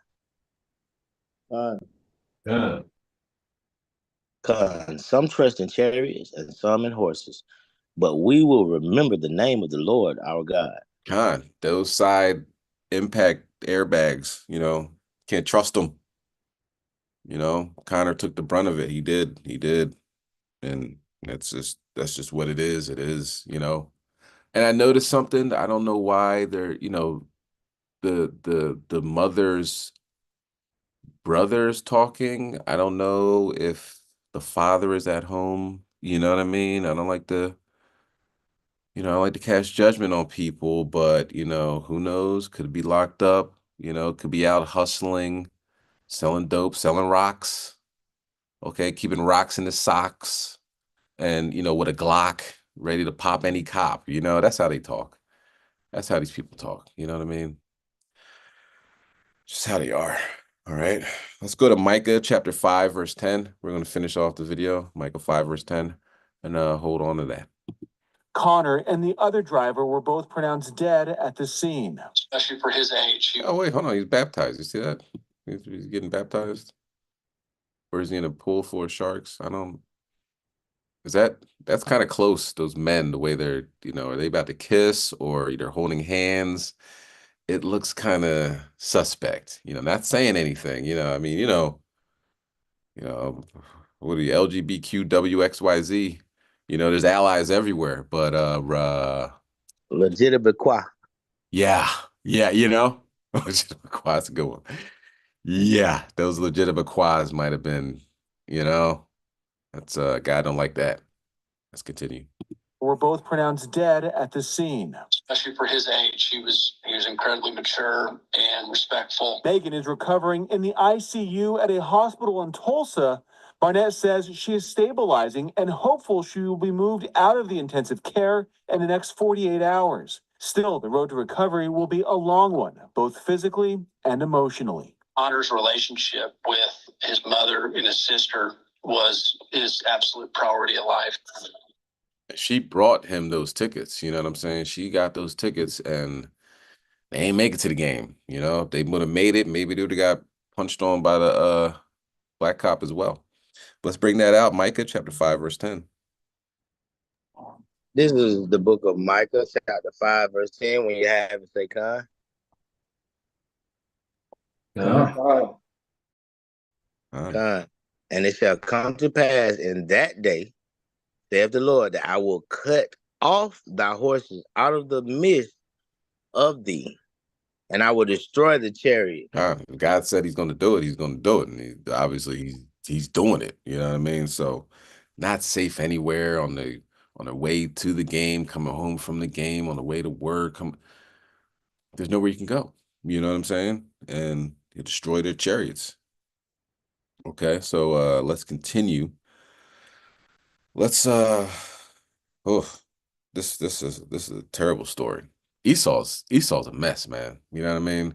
And a lot of people equate Esau with just being the men, these Edomite men. Look at these men, the way they're doing it. But the women, it's a book called They Were Her Property as well. I believe it's Her Property too. I'm not sure of the title, but it was pretty much saying that, don't get it twisted, the Edomite women had was it 40% of slave masters were Edomite women, so it's just like, oh, they were victims of the men hierarchy and this, that, and the third. And you read this book, the men were like, yo, calm down, like you're going crazy, because they had the power to abuse people, abuse our ancestors. So they would use real sadistic, torturous techniques on our ancestors. You know what I'm saying? So that doesn't change. Now that you have power, with this next video, you're going to see the Edomite women had power over students, special needs students. You know what I'm saying? Let's go to Sirach 25, verse 13. And they took full advantage of that.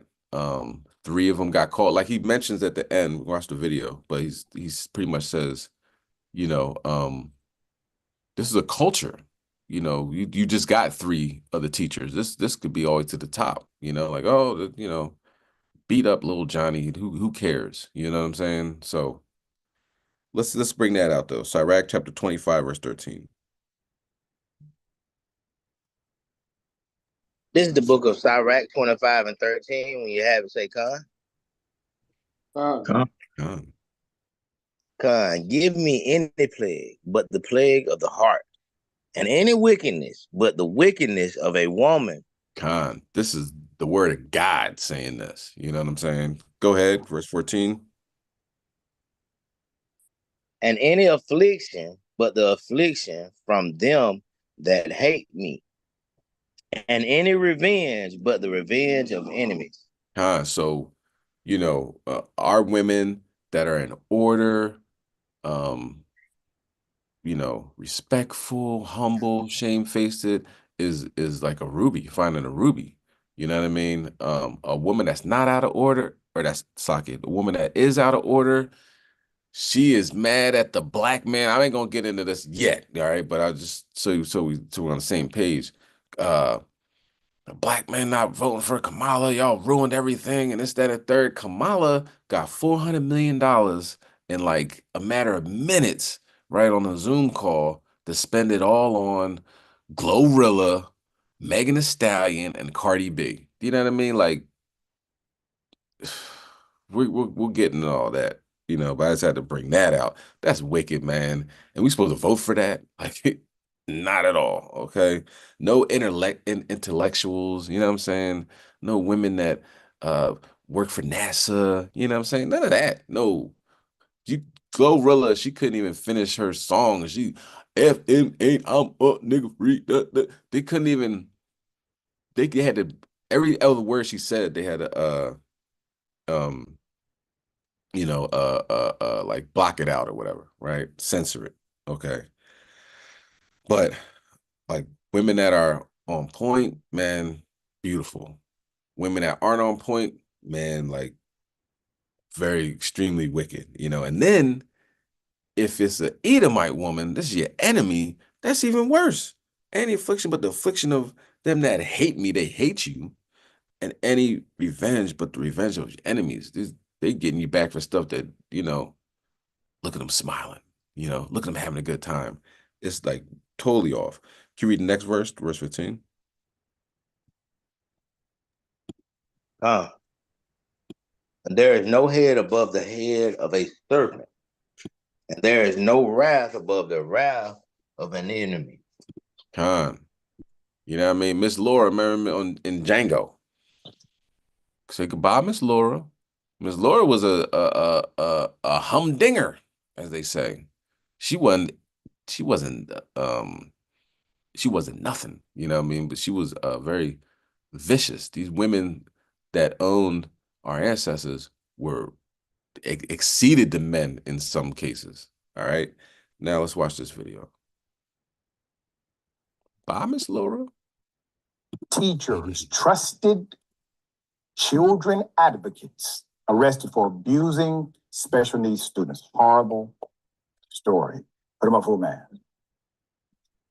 According to officers, teachers fed chips, hot sauce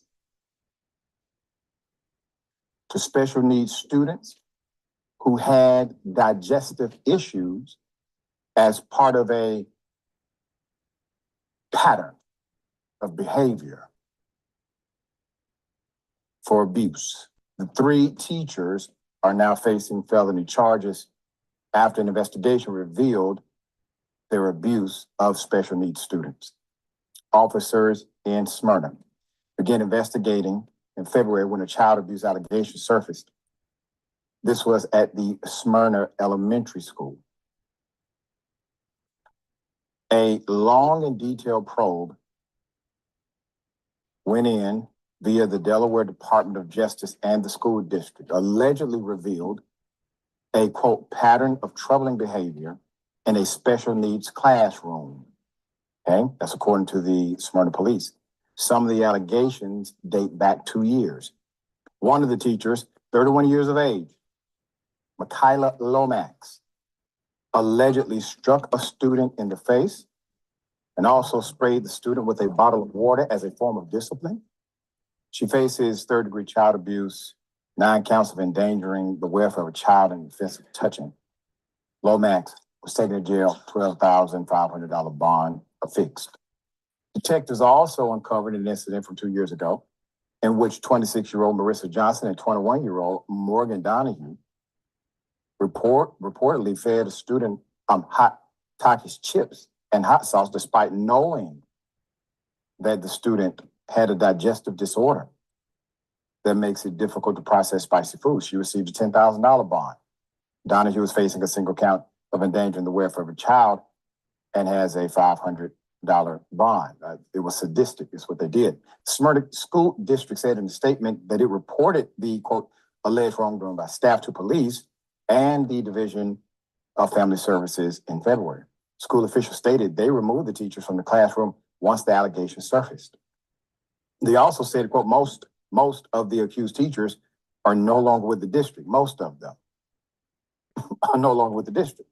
As for the teachers still on payroll, the district will, quote, honor employee privacy rights with regard to separation of employment, and will send reports to the Department of Education Division of Licensure and Certification per officials. You know, schools are not Fortune 500 companies. Meaning you don't have thousands of employees stretched out over a country or multiple nations. Typically, when you see multiple bad actors like this, you have a culture that has permeated that institution. I do not believe for a moment that no one else in that community, because a school is a community, that no one else knew that all of these teachers were engaged in malfeasance. Don't believe it. And this is how it actually lives, grows, and harms our young people. It's not because only bad people do bad things. It's because the alleged good people sit back and do nothing. All right, Ben, thoughts here? Yeah, it's a lack of leadership. It's a lack of making sure that your principal, your superintendent come and set a culture that is about the heart of what you're in this work for. And it also is, again, an argument for paying teachers better, not that anybody, even at a minimum wage level of payment, you need to treat all children, especially those with special needs, well. But let's also pay teachers better and attract some of the best people to that job. I said it forever and I'll say it again. If you want to make some big change in this country, flip the salaries of Congress and teachers. You're going to get better teachers, and you're going to get people in Congress for ones that actually care about public service and aren't there to put a couple bucks in their pocket. And that's about it. Yep. Yeah. So,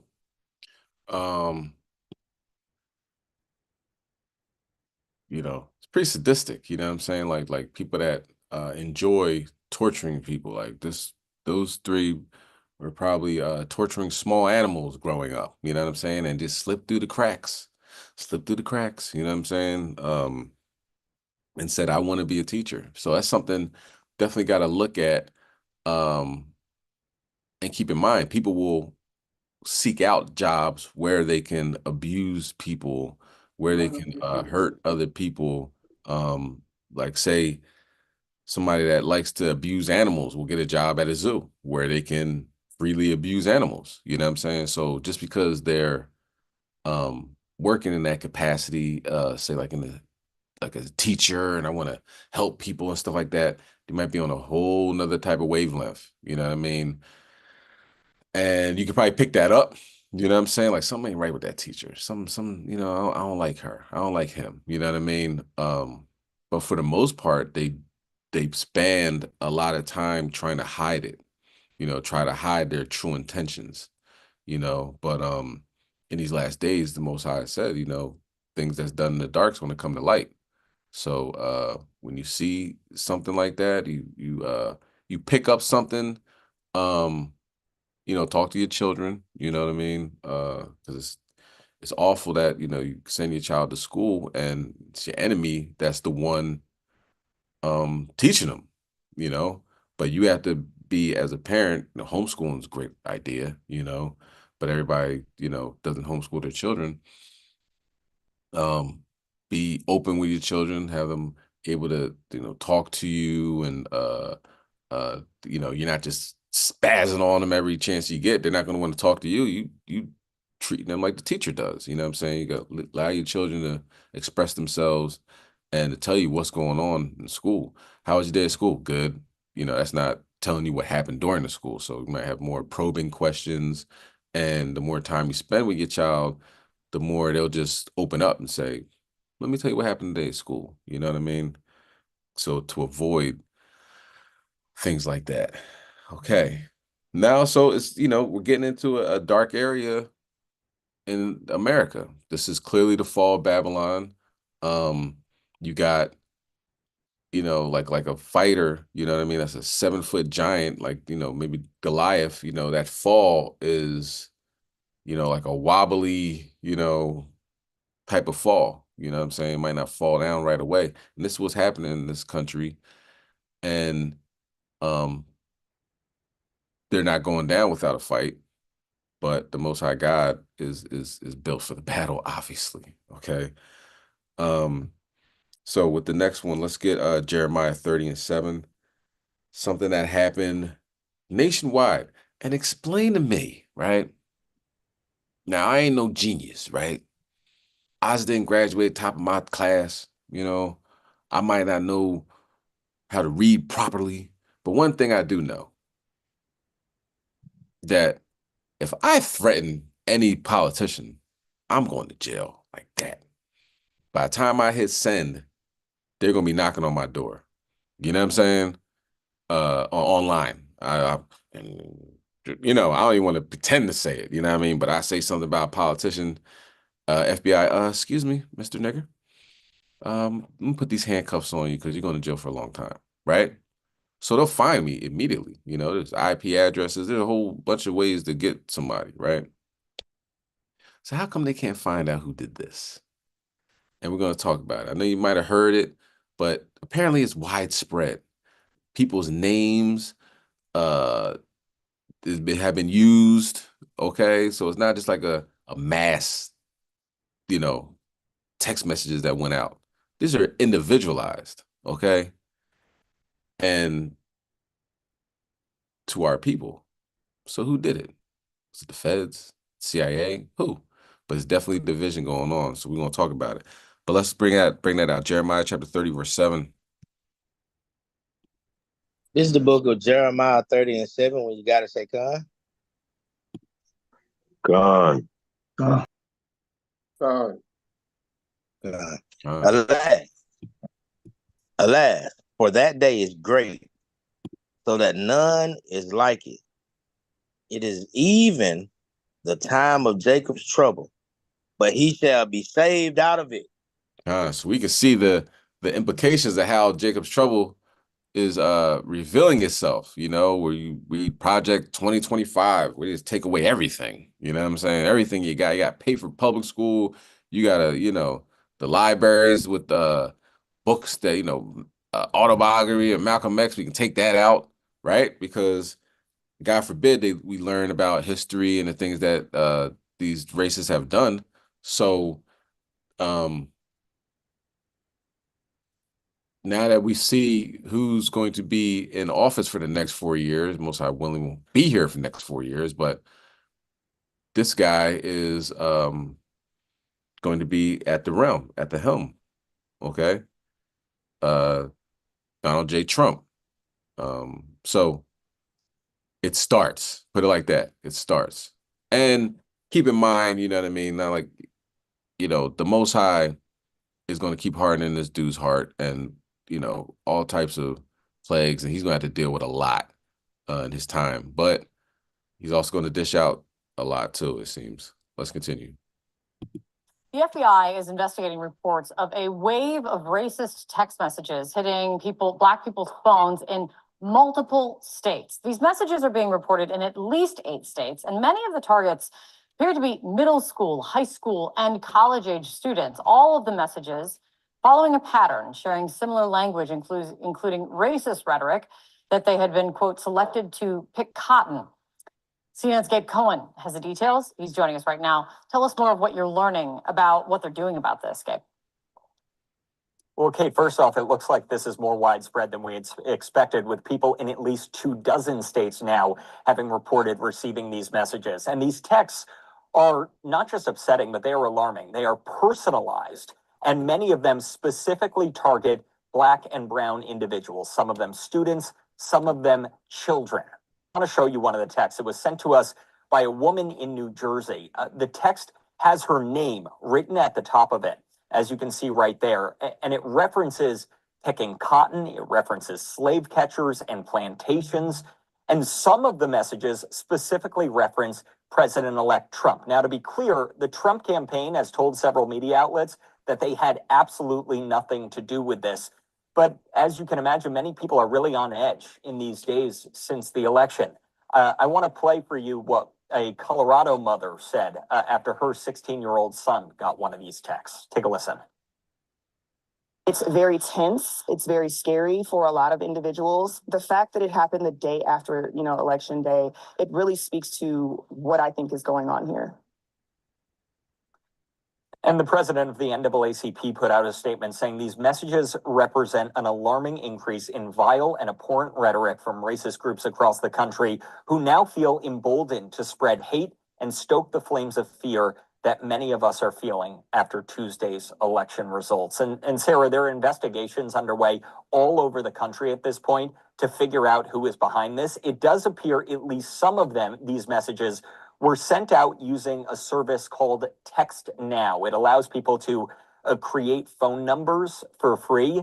That company, Text Now, tells us in a statement, we believe this is a widespread, coordinated attack, and we are now working alongside our industry partners to uncover more details and continue to monitor patterns to actively block any new accounts attempting to send these messages. And the FBI is also on this. They put out a statement saying that they're aware of the messages. And Sarah, they say they're in contact with the Justice Department and other federal authorities. So a lot of folks are on this right now, a lot of agencies. It's not clear, though, if they have it completely shut down at this point. Cohen, thank you so much for your reporting there. Appreciate it. The FBI is investigating a string of racist messages sent to Black Americans across the U.S. This is one of the disturbing texts, and I'm sorry we have to put this up on screens. It reads, you have been selected to pick cotton at the nearest plantation. Again, for the folks listening on the radio, I am reading quotes from this text and references executive slave catchers. Children and college students got messages like this. One mother in Houston said her daughter, who was in high school, received one as well. Let's listen to this.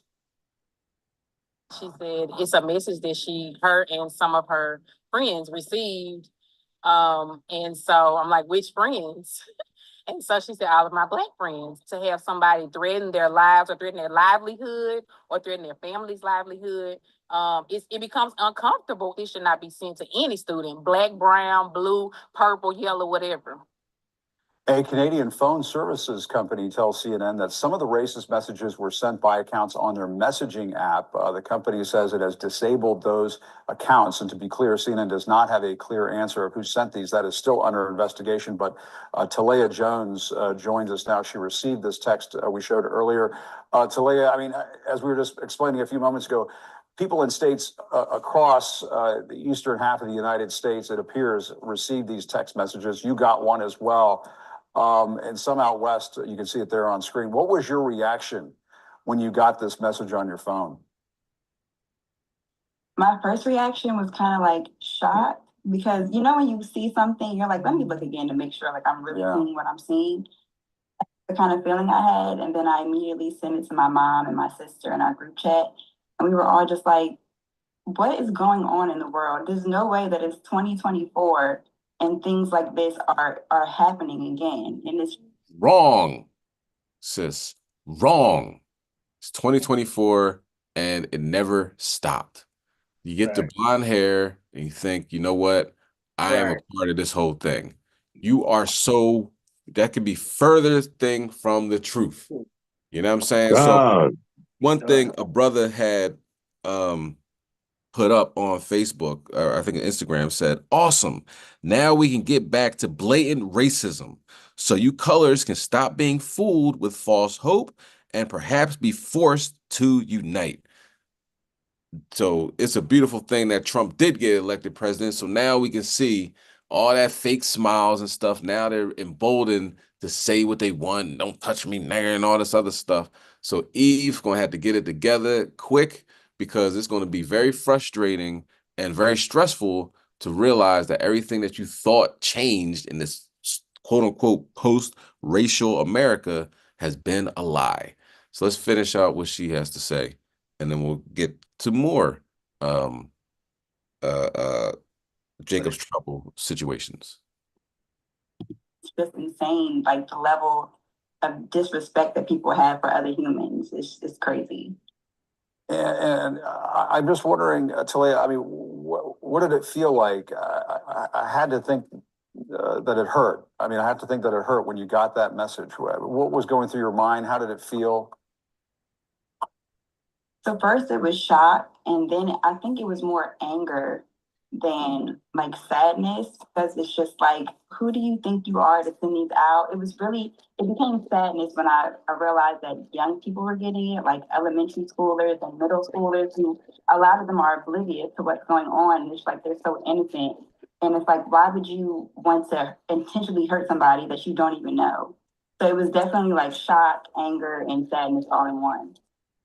Yeah, what do you think about the timing of all this? The president, CEO of the NAACP released a statement saying, in part, the unfortunate reality of electing a president who historically has embraced and at times encouraged hate is unfolding before our eyes. I mean, we had an election this week. What do you think of the timing of this? It was definitely strategically planned. I received the text at like 2 p.m. on Wednesday, so not even a full 24 hours after we got the election results. So I feel like this was something that was definitely premeditated. They felt like the Republicans were going to win. Donald Trump was going to be elected into office again. So they were just ready to go. And it just really shows, like, we thought we came far from where we were hundreds of years ago, but honestly, we have not at all, clearly. And do you know anybody else who got this message?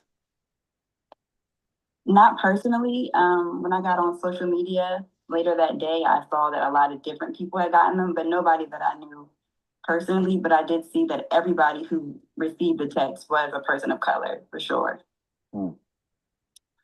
And what do you hope people take away from this? I mean, to me, I'm incredibly sad hearing about it. I know you were angry, but I'm just incredibly sad hearing about this. But what do you want people to think about this weekend after getting this kind of a text? For the people that voted the way that they voted, I want them to recognize this is the person that you voted for. This is the type of people that back him. And it's insane, because at the end of the day, we're all humans, and I hope people take that. It's like we all bleed the same blood. Like, there's nothing different between me and you, between a Black person, a white person, a Spanish person. It doesn't matter. And I just feel like people need to really take into account that at the end of the day, we're all humans, and what you do directly affects other people, and there will be consequences to those actions. You're absolutely right about that. That is a great message. It means a lot to me that you said it and you shared this story with us. Apparently, we're just hearing now in the last couple of minutes, Talia, that it's now up to 21 states where people receive these text messages. It's just awful. And it's crazy, because you would think that, I don't know, I would think that immediately people would find out where it's coming from and shut it down. So the fact that it's still happening today, which is Friday, 48 hours later, is just crazy. Yeah. Well, it says everything about the person who sent this text, not the people who received it. Talia Jones. He's like, tell me how sad you are. Please, give me details. I'm going to watch this over again and laugh with amongst my people. You know what I'm saying? And then she's like, we are all one and we all bleed the same blood and then blah, blah, blah. He's like, I'm so happy you said that. You're an idiot. You know what I'm saying? But some people just got to find out the hard way. And that's just, it is what it is. Okay, 5.6 magnitude earthquake in Panama. Earthquakes in diverse places. Let's continue on. Okay. With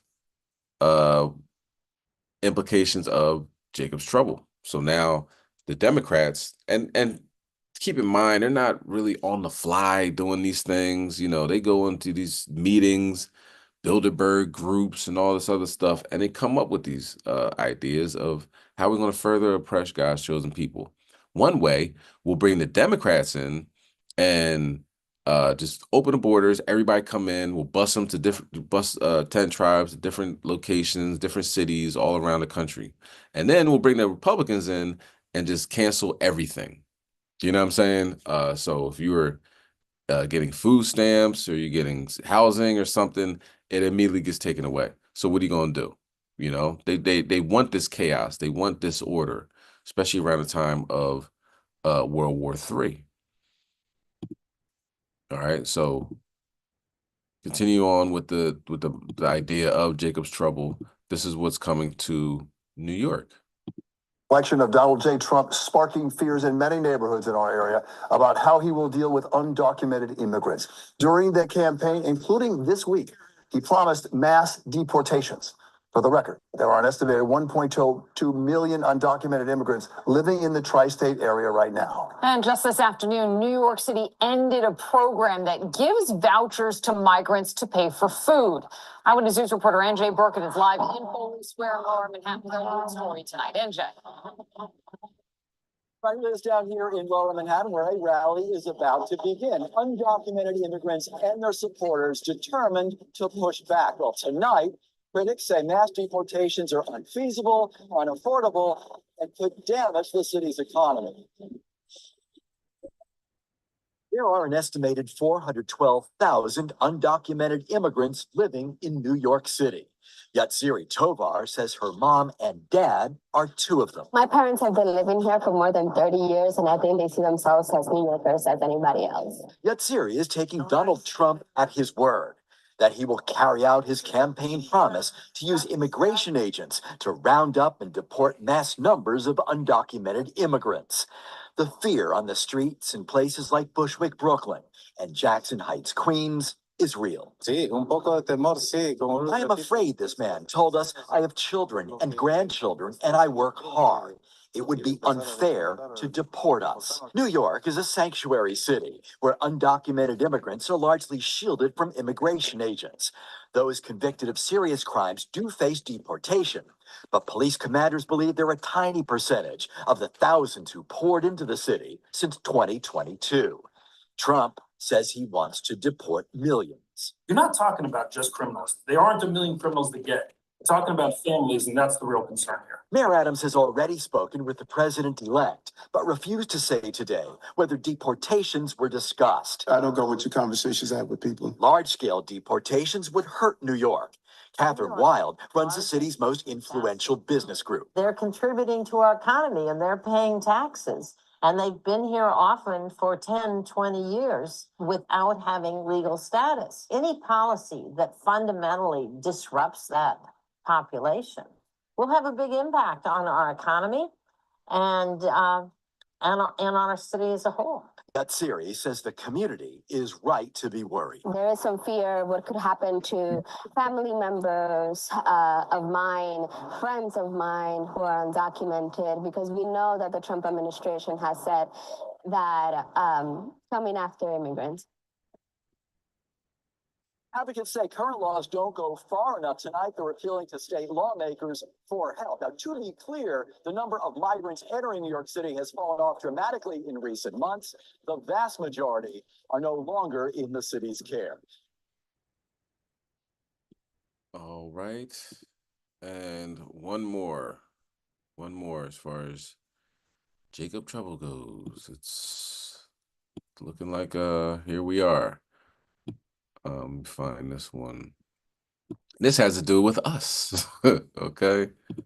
If you hate him, Saki, somebody say something?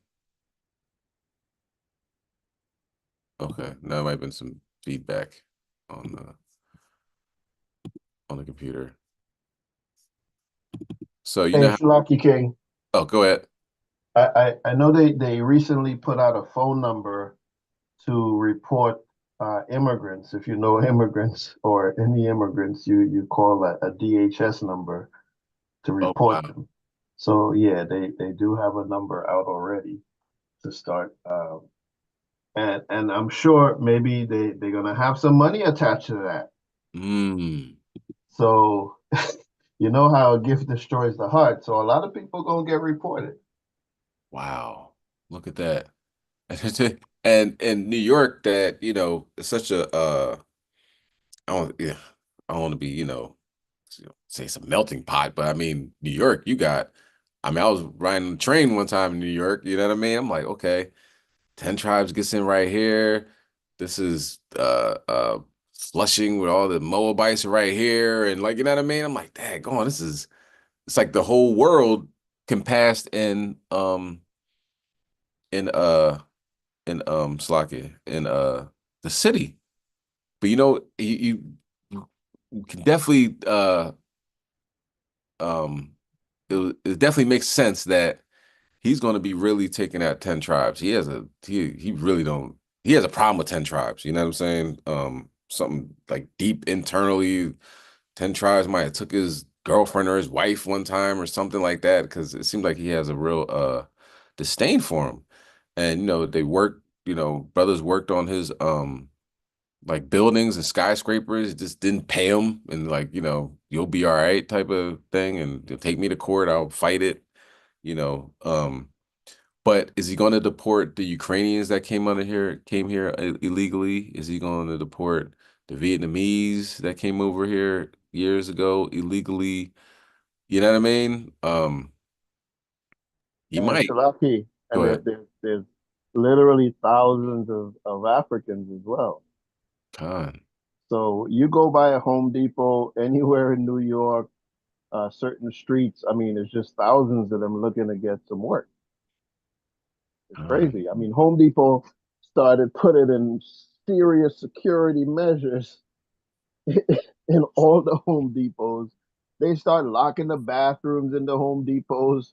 So you are a customer, you will go in the bathroom, you got to get somebody to come and open the bathroom for you, because a lot of them are Muslim and they would go in the bathroom, clean themselves to go pray. And yeah, so yeah, a lot of security measures Home Depot put in because yeah, a lot of shoplifting was happening. So yeah, it's crazy with that as well. Con. Like the lady was saying, see, and like Esau is such a devil that despite himself and his future, his hate, it just overshadows everything. So you deport everybody, there goes your workforce.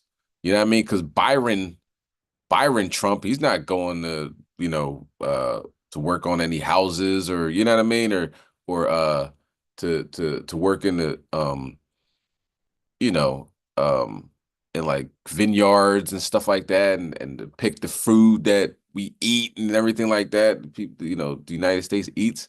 So he's going to get rid of everybody, and nobody's going to be there to do any work. You know what I mean? But I think one thing he had when he first came into office, his Secretary of Labor, I believe, his Labor Department secretary, said robots don't take sick days.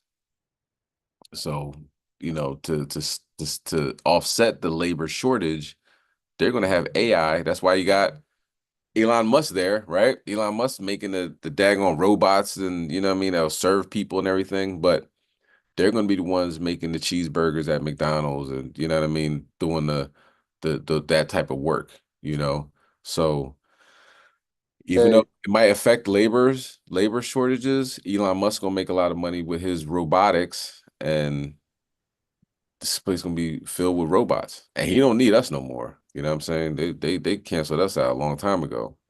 So what's gonna happen to us? Listen to what Trump says and listen very closely. Hey, Shalaki King, because even like I think it was a year ago, a year and a half ago, there was a operation that was revealed where they had a whole bunch of Northern kingdoms as slaves picking onions. Mm-hmm.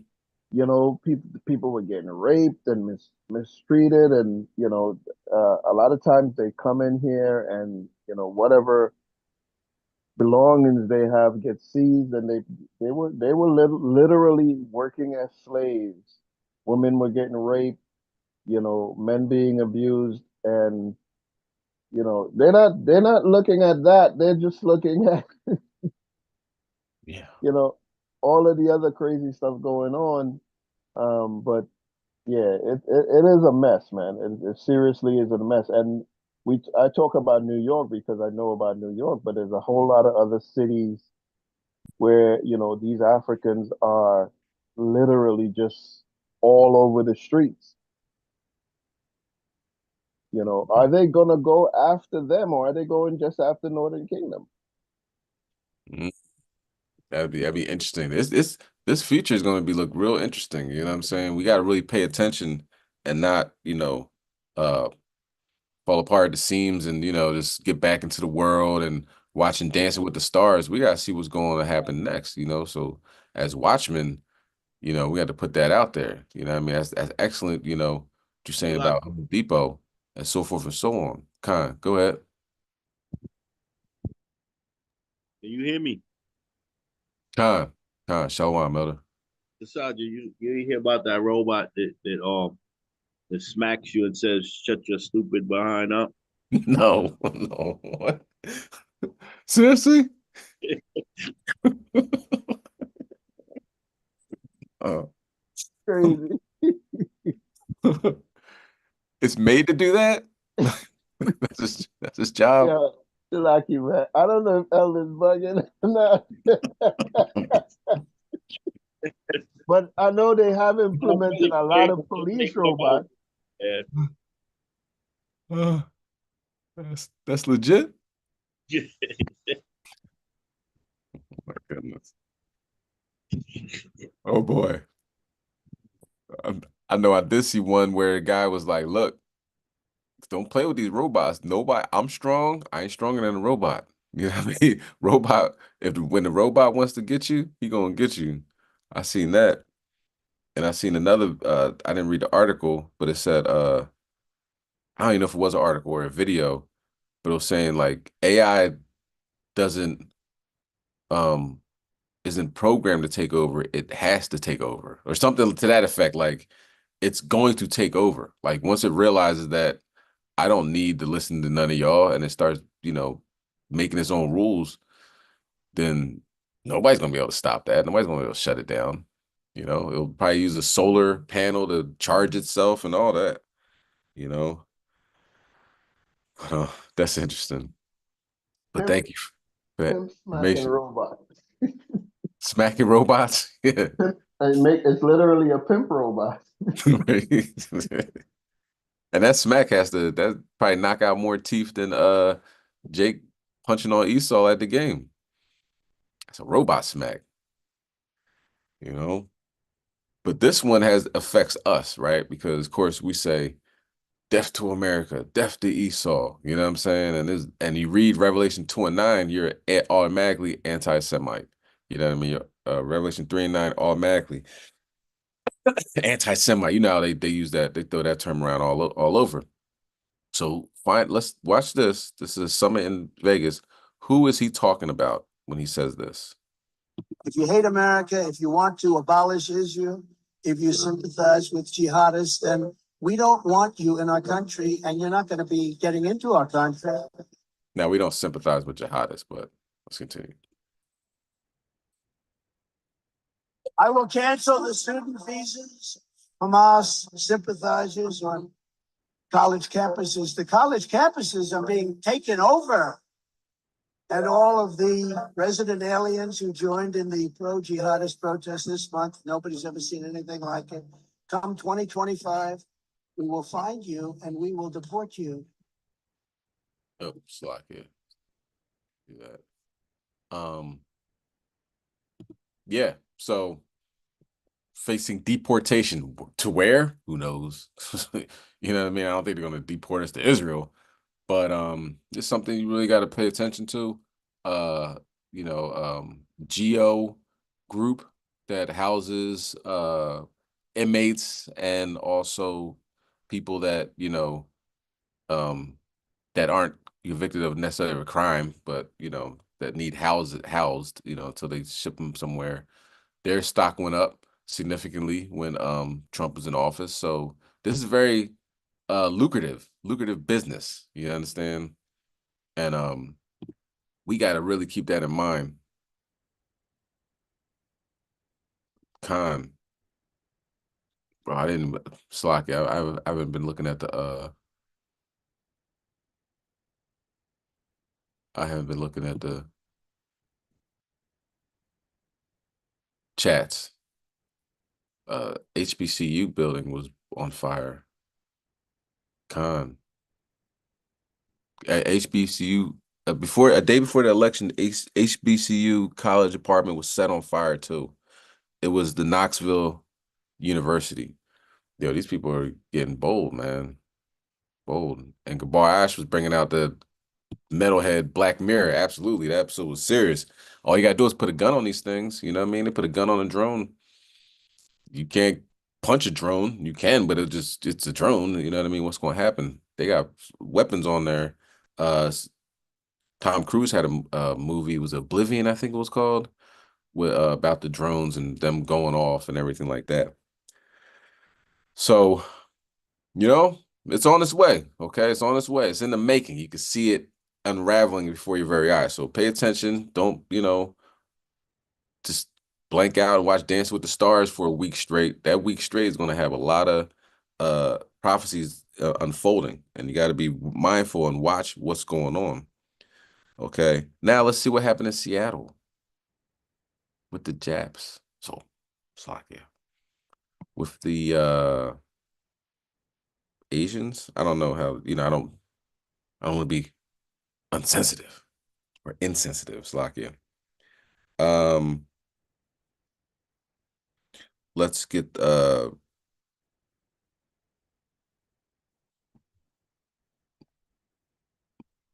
let me see what I want.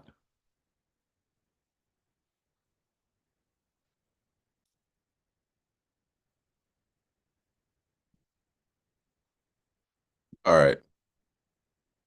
I'm going to play this and we'll get back to.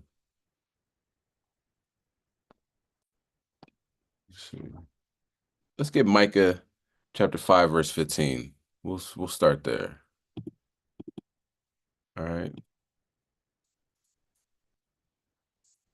What's this? This is the book of Micah, chapter 5 and verse 15. When you got it, say con. Con.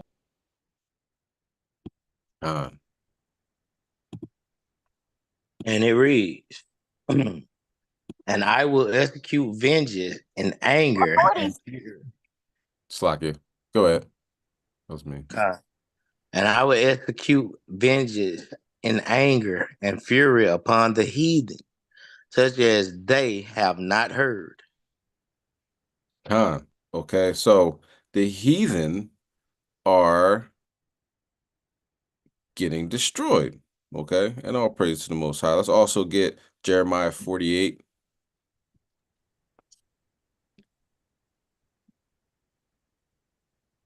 And we'll start at verse 2. This is the book of Jeremiah 48 and 2. When you have it, say con. Con. Con. There shall be no more praise of Moab in his bond. They have devised evil against it. Come and let us cut it off from being a nation. Also, thou shalt be cut down, O madman.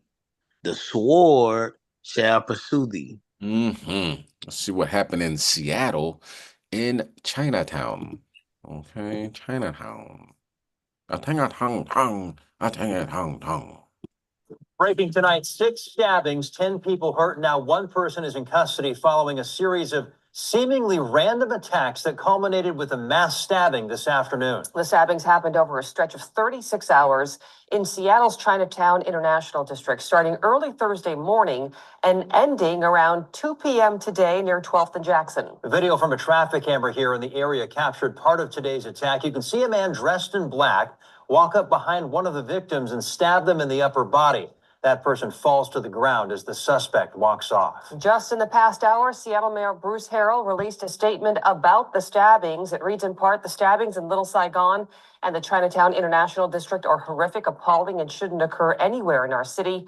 He goes on to say, every person deserves to feel and be safe, and I remain committed to using every tool available to improve the safety for all residents, workers, and visitors. We have team coverage on the mass stabbing, including Ryan Sims with Neighborhood Reaction and Lynn Ann Wynn at Harborview, where the victims are recovering. But we start with Jeremy Harris, who was in the neighborhood talking with people about the previous stabbings when today's attack happened. Jeremy?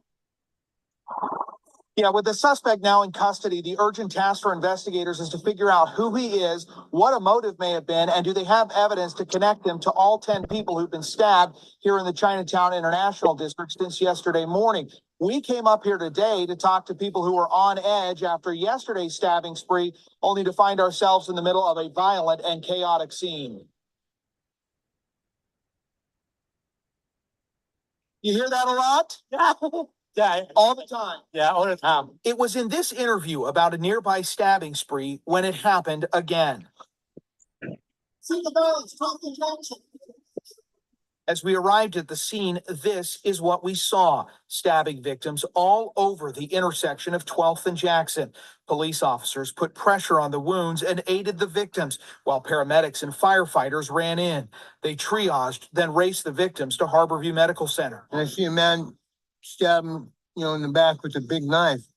The knife, broke and stayed in his back. The witnesses tell us it was totally random. A man just walked up and started stabbing people. Dude, I'm freaking out. I'm like my friends. My friends on the ground, I'm dying. I don't want to lose them. Apparently, one individual over a 38-hour period of time committing random assaults. This scene had 5 victims. That's on top of 5 other victims who were stabbed, apparently at random, in Seattle's Chinatown International District in the prior 36 hours. The arbitrary nature of these assaults makes it likely that these are similar. Again, only one of those previous incidents was a robbery in which a cell phone was stolen. The rest of them were just random attacks, as this appears to be today. Yeah, I feel super unsafe, actually. Extremely unsafe. It's not safe for anybody to come down here. We expect to be safe, but 5 random stabbings.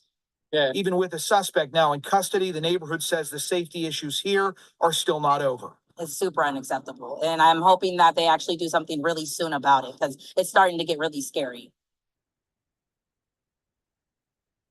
A stabbing spree like this is certainly alarming enough as is, but as they just heard there are broader issues going on here, especially in Little Saigon and the Chinatown International District. To speak to that, you can see behind us, fire crews just arrived here while I've been doing this live shot. They're treating somebody who appeared to be overdosing, and bystanders had to call 911. Now we got medics treating them. This scene plays out here constantly.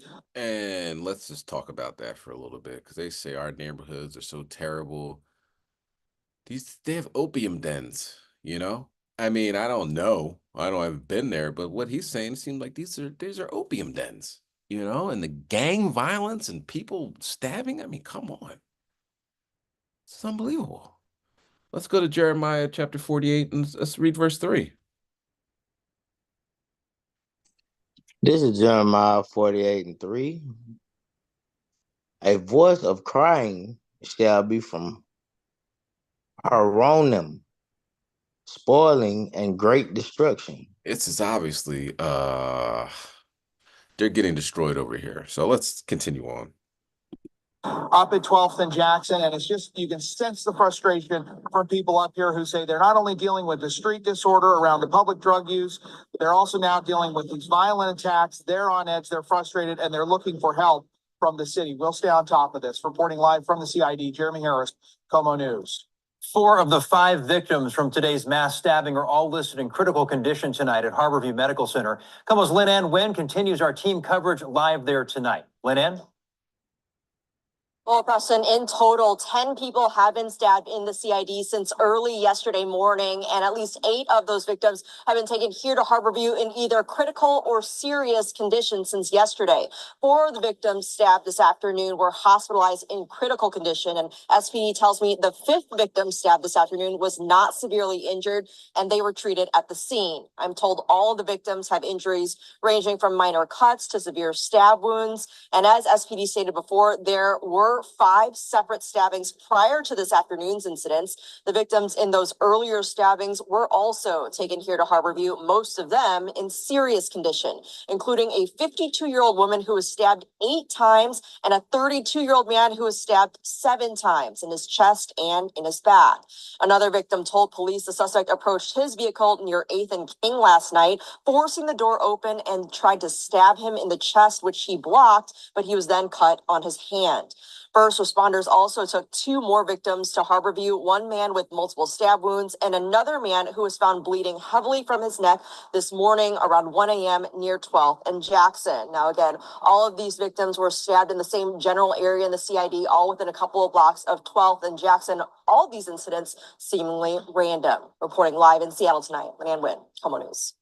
The Como 4 drone captured the frantic police activity following today's mass stabbing. For years, Como has reported on crime and safety concerns in the Chinatown International District and the frustration from people who live and work there. Como's Ryan Sims is live now. And Ryan, you heard more of those same concerns again tonight.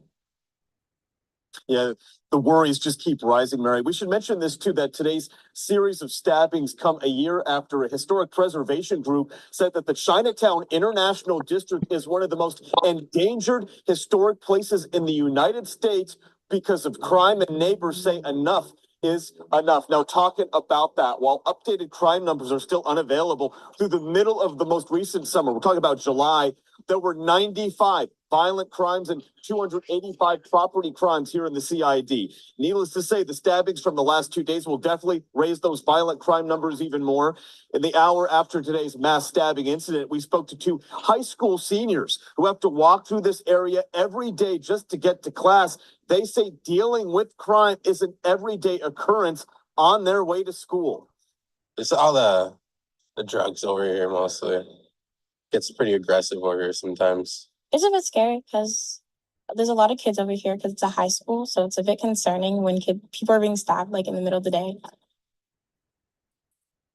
Now, all this comes as the city council just voted a few weeks ago to install a series of security cameras in this area of the stabbing under the plans. That new technology will give officers real-time information about a crime scene before they even get to that area. We asked neighbors their thoughts on that spruced up technology that will be happening and coming to this area in a few months. They say it cannot come fast enough.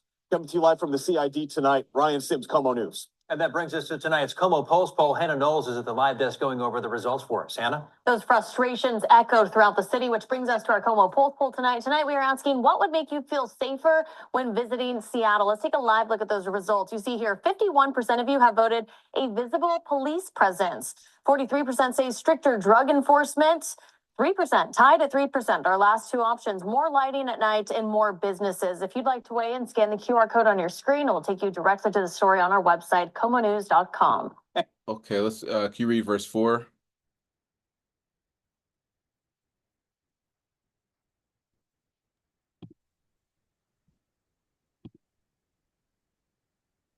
Moab is destroyed. Her little ones have caused a cry to be heard. Destroyed. Moab destroyed. We don't even want to go to Seattle. You know, the Chinatown International District. It's violent, has drugs. You know, they need to clean that place up, man. Somebody needs to clean that up, you know. That's all I got to say. You know, maybe Trump's going to bring in the National Guard for Seattle, you know, stabbing people like that. Unbelievable.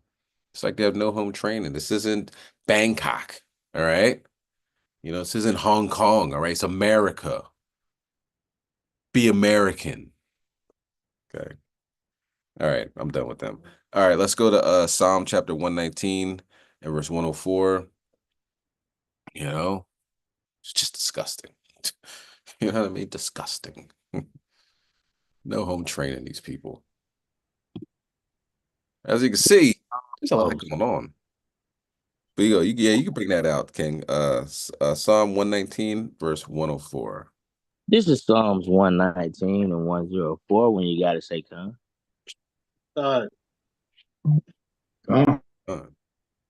Son, through thy precepts I get understanding. Therefore I hate every false way. Every false way.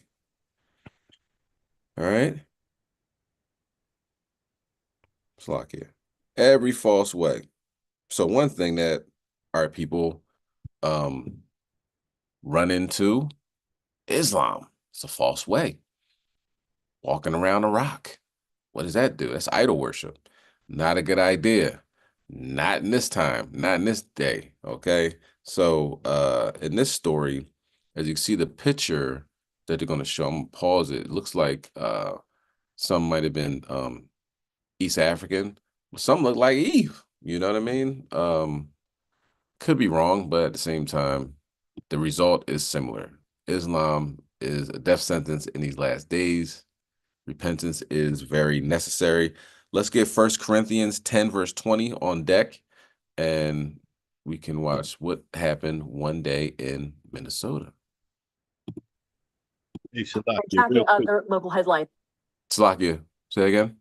So, Kasaja, real quick. I know you moved on to another topic, but Okay, go ahead. The robot thing is very serious, right? Because they're working on something. They're working on robots that can imitate Jake. They can come into the hood, imitate Jake, and all of that. They will hat backwards. You think it's a real person, hat backwards, talking like Jake. You know what I mean? They're working on that. So the robot thinks that Elon Musk and them is going to be very serious. You see what I'm saying? What if you have a robot that comes in the hood, is hat backwards, and say, yeah, that nigga's a snitch right there. I got the paperwork on him. Like, you understand what I'm saying? It's how crazy this is gonna get, man. Serious, that robot thing is gonna get crazy.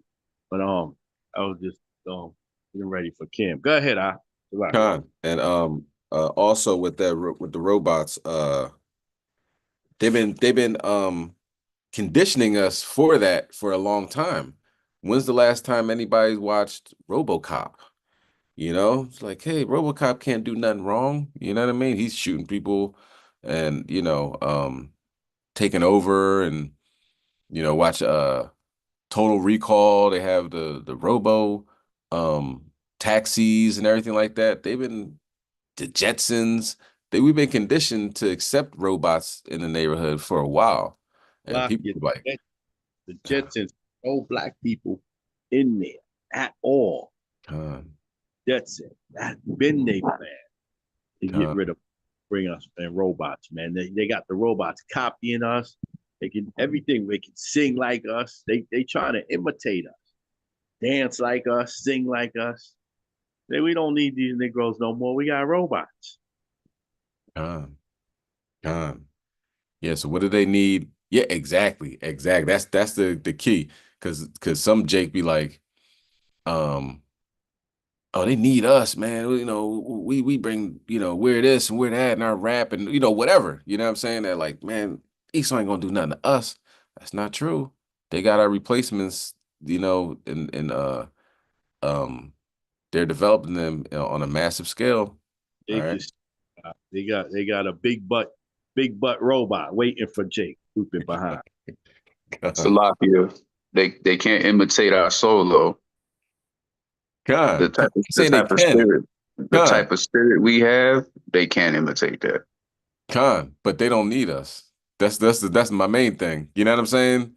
Before we think that we're needed in America, they're like, nah, we don't even like you people, because we were brought here to be slaves. We got free. That wasn't part of the plan. You know what I'm saying? And part of their plan. So that's why he's saying, make America great again. We got to get rid of these dudes, So that's why we got to go 10 times hard to get close to God. So, we have protection in these last days. All right. And following after Islam, not a good idea. All right. And let's watch this video. Tonight, the man accused of causing a crash that killed 5 young women has rejected a plea deal. Hennepin County offered to drop the most serious charges against Derek Thompson, 5 counts of third-degree murder, in exchange for a guilty plea to criminal vehicular homicide. Brittany Ehrman was in court and explains what's next. Family members say being in the courtroom was difficult today because it forced them to relive the death of their loved ones. We learned today that Thompson rejected that plea deal and is choosing to go to trial. Derek John Thompson is accused of killing 5 young women between the ages of 17 and 20 in a high-speed crash last summer in Minneapolis. All Islam. All got their covering on, right? Thompson allegedly slammed an SUV into another car shortly after exiting Interstate 35W at Lake Street. The Minnesota State Patrol says a trooper clocked Thompson driving 95 miles per hour and running a red light before the crash. Back in August, the Hennepin County's attorney's office offered to drop half of the 10 counts of criminal vehicular homicide if he pled guilty to the 5 other counts. The charges accuse the 28-year-old of operating a vehicle in a grossly negligent manner and leaving the scene of the crash. Family representatives say they want to see Thompson serve the longest time possible. The family are very disappointed that Mr. Thompson is not taking responsibility for his actions, and also that the families are frustrated that he's not taking accountability, and given the convictions, there's little room for uncertainty as to who is responsible for the senseless deaths. After Thompson rejected that plea deal, there was a hearing to determine if body camera footage could be used as evidence in court. Thompson's trial date is unknown at this time. In Minneapolis, Brittany Ehrman, 5 Eyewitness News. All right, let's get that. 1 Corinthians 10, verse 20. Bubble Shaw. Sorry, I got the hiccups. This is 1 Corinthians 10 and verse 20. When you have it, say con. Con. But I say that the things which the Gentiles sacrifice, they sacrifice to devils and not to Yahweh. And I would not that ye should have fellowship with devils. So, the things that Islam practices and, the sacrifices and everything, that's the devils. That has nothing to do with God. Go ahead. Ye cannot drink the cup of the Lord and the cup of devils. Ye cannot be partakers of the Lord's table and of the table of devils. So it's some people that, you go out in the streets, you're an Israelite. Like, yeah, I understand that, but I'm a Muslim, but I'm an Israelite. Nah, you can't be, you know what I mean, iffy and going this way and that way. That's not how this works. It's all or none, so doing that is can be a death sentence, as you can see, because all 5 of them sisters were Islam. Okay. You bring out Deuteronomy 32, verse 7. You remember about that as a precept? This is the book of Deuteronomy 32 and 7. When you have it, say con. Con.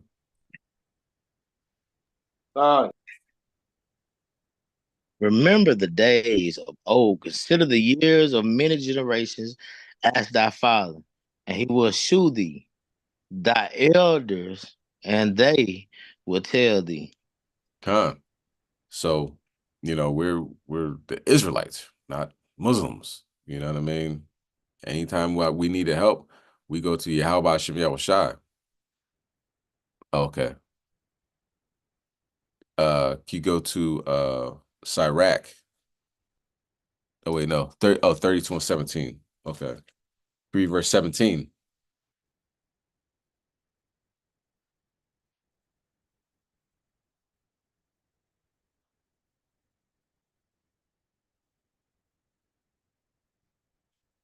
Not Sirach. Still stay in Deuteronomy. My bad. Stay in Deuteronomy 32, verse 17. Okay. Verse 17.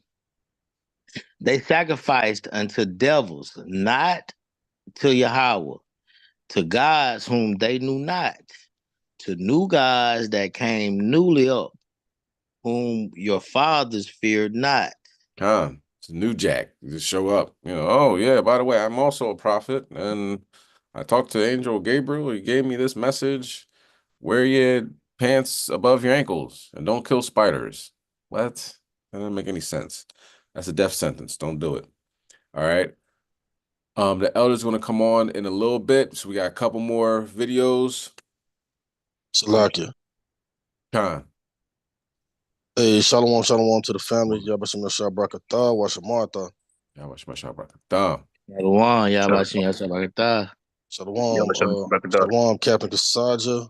I just wanted to add a couple of precepts to that, because, yeah, man, that the Lord's judgment, it works in mysterious ways. That brother was going 95 miles per hour, man. The Lord had him going that fast to destroy something or someone that he wanted to take out. The issues of life and death belong to the Lord, right? Who really knows why the Lord did what he did? But we do know that if those were sisters, if they were Israelites wearing head wraps and in the Islamic garments, then it could have been idolatry why the Lord did that. Bring out Psalm 68, verse 20. This is the book of Psalm 68 and verse 20. When you have it, say, Khan. Khan.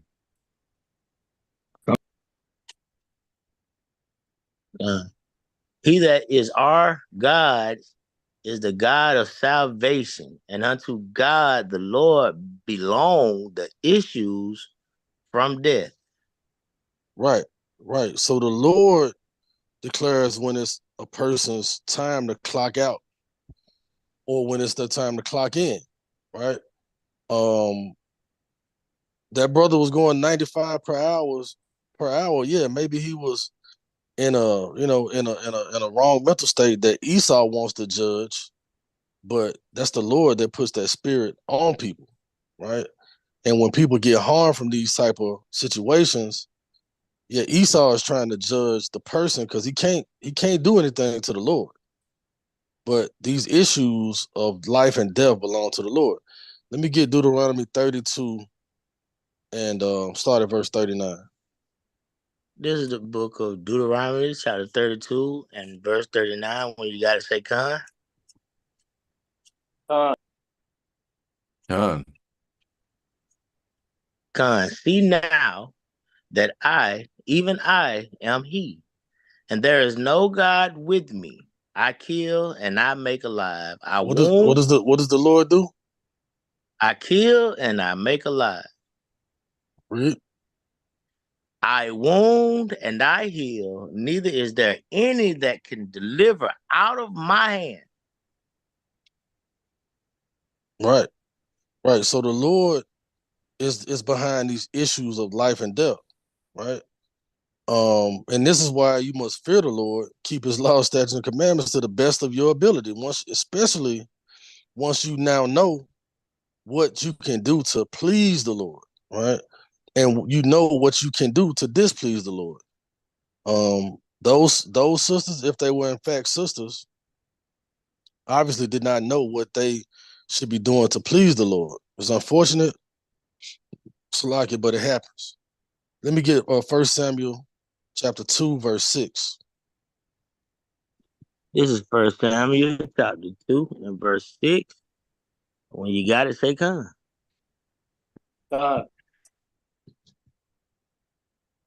Khan, all praises. The Lord killeth, Salaki.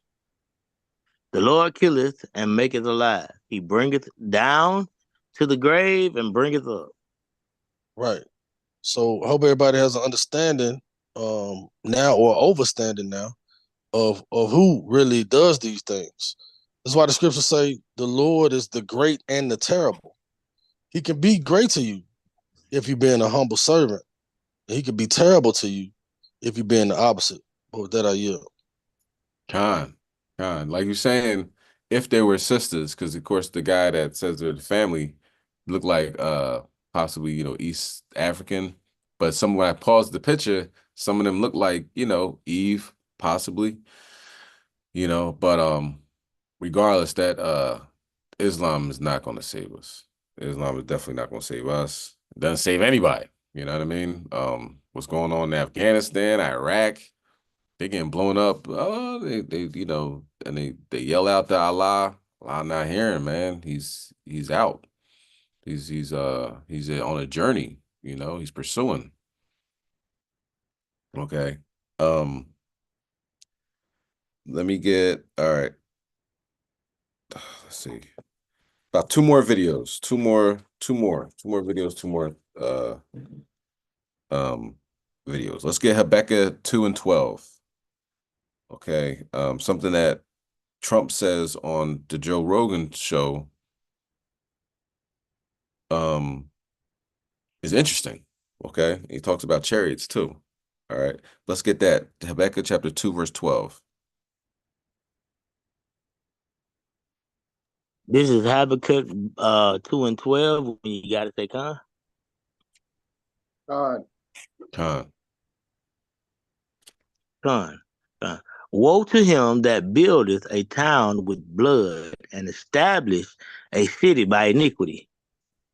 Con. Okay, so one thing that America has done, obviously, built this place with blood, right? And it's like, yeah, find this.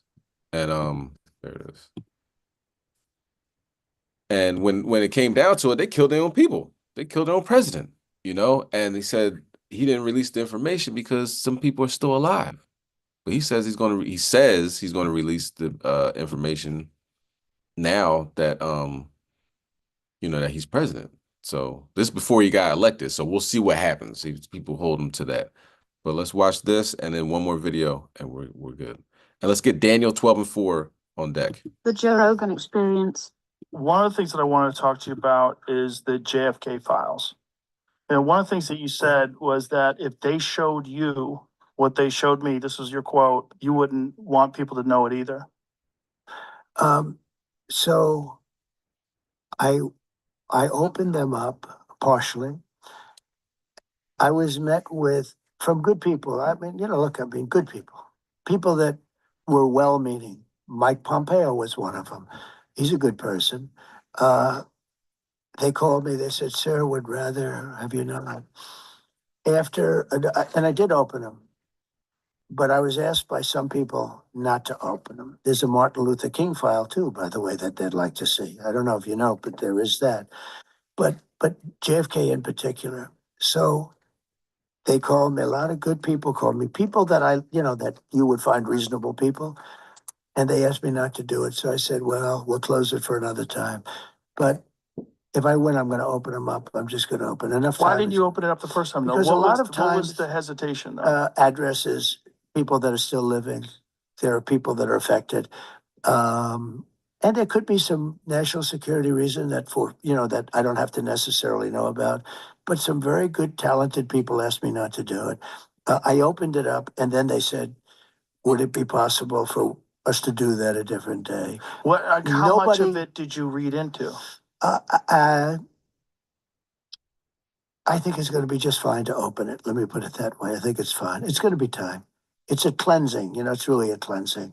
So I'm going to do it. I'm going to do it immediately, almost immediately upon entering office. Well, the thing, when people look at it from the outside and you sort of imagine what could be a reason why they would not release those files, it would be there's people that were implicated in the assassination. Yeah. Well, when there are living people, you generally tend not to want to do it. When people are still living. Living people that formerly work for the government. For the government, and living people that were somehow involved in it, and you tend not to do that. But it's time to open them. I can't tell you whether or not they're going to find anything of interest. And I did partially open. I think I've opened 50%, but I was asked not to do it, and I thought that was a reasonable ask. But now I'm going to do it. I'm going to do it very soon. There's a lot of interest in it. One of the things that there's a lot of interest in the people coming from space, Yes. And I know you're interested. Oh, I'm very interested in that. How much did they tell you about that? A lot. Really? Yeah. Let's bring that out. Daniel chapter 12 and verse 4.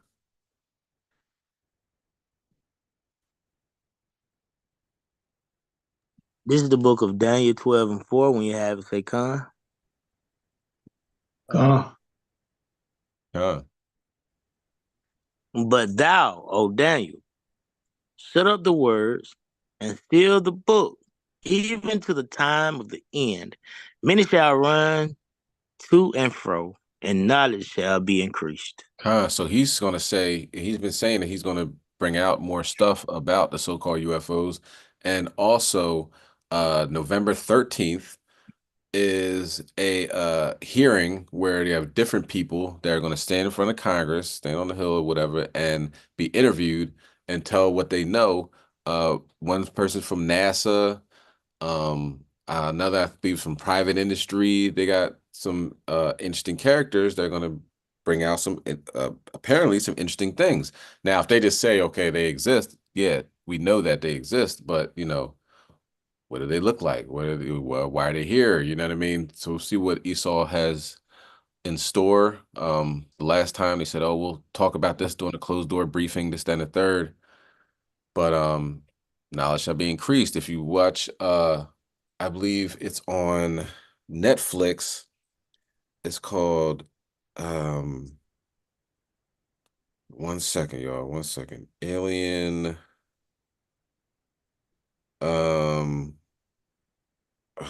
Netflix. What's it called? Next series is called Investigation Alien, I believe it's called Investigation Alien on Netflix. Very interesting. I only saw the first episode, and it talks about you know, cattle mutilations. You know, he said, I'm gonna destroy man and beast. So, you know, they're destroying cattle, taking the draining the blood out of them, dropping them from the sky. Their bones is cracked. No predators touch them. You know what I'm saying? So he gets into that. He talks about down in Brazil when the chariots will hurt people. You know what I mean? So it definitely goes into you know, fearing the Most High. You know what I'm saying? You know, dying. You have liberty now, but people that loathe the law is going to have death by pain, because the way they kill the cattle and the way they kill some people is they're alive when these things happen, and they actually die of too much pain. So that is actually real. Okay. And also um Linda Napolitano, it was a abduction case in New York where 23 witnesses saw her being floated out of her room into a chariot. Okay. So a lot of knowledge is being increased. We can't just be closed-minded and be like, oh, that's not true. I don't believe in that. Well, you might want to check things out for yourself. You know what I mean? Don't let Esau run your mind still while you're in the truth. Okay. We're going to play the rest of this and then one more short video, and I'm going to turn it over to the Hold on now. elder. What Go did ahead. what did you say about somebody being floated out of the apartment into a chariot? Linda Napolitano, she was in Lower Manhattan, and it was a blackout in November 30th, 1989, I believe. A blackout happened and the cars stopped on the bridge. I think it was the Brooklyn Bridge, and people were able to see this happen. It's like, and also a UN chief, or not chief, somebody from the UN, along with his security detail, witnessed it also. That's on Netflix. It's called Manhattan Alien Abduction. I definitely recommend it. Oh wait, so they saw her go in and she never came back? No, she came back. She came back, She came back. And her life sunk after that. So, you know, Esau, other nations that get these close encounters, their life completely gets devastated, you know. So They say she said anything. What did she say after she came back? She was what? They said they went into that? they didn't go into that. I think she not necessarily in this documentary, but in other documentaries, I don't really remember what happened to her there. I think like an examination, you know what I mean, examiner and so forth and so on. And very painful examinations. So, you know, the Edomites, when they get taken into the chariots, like bad things happen to them. You know, I remember one lady, she was saying they took out her eyes and put them back. You know what I mean? So she was alive or awake to feel that, but when she came back, she didn't remember anything. So it's when she goes under hypnosis, she's like, yo, they've been messing with me, and like, you know, they poke me and prod me and all this other stuff. And they come back just pretty much a shell of their former selves. Very interesting things to look into in these last days. Trust and believe. Trust and believe. So that is on Netflix, and it's like I think 3 episodes, limited series, 3 episodes. Linda Napolitano, one of the most documented and heavily witnessed abduction cases on record, 23 witnesses. All right, I'm gonna continue on with this rest of this. What'd they tell you? Real quick, How much can you tell? That's why the devil is coming down with great wrath. Revelation 12:12. But he knows he has but a short time. That's what he's not telling you. That's why he's coming down. That's why Trump is going to be making a move. And these things is happening. Con, and watch his dismissive, like, like hiding something, questions, because he just mentioned it. He mentioned that to get away from JFK. He's like, all right, I ain't gonna talk about the fact that, not only did our government kill the president, but the people that did it are still alive and we're protecting them. So let me just go to talk about these aliens. I know you want to hear about this, but when he starts asking real questions, Trump's like, yeah, I guess it's true. I don't know, So absolutely. Yeah, that's the the you know the trump card, so to speak. I mean, how about Shemal Shah is really, showing the chariots like they did in Spain, and then floods happen, so yeah, this is a absolutely excellent point, Elder. How's that work? Is it like super top secret? Tell me. Well, based on Hunter Biden, I can say whatever the hell I want, right? But no.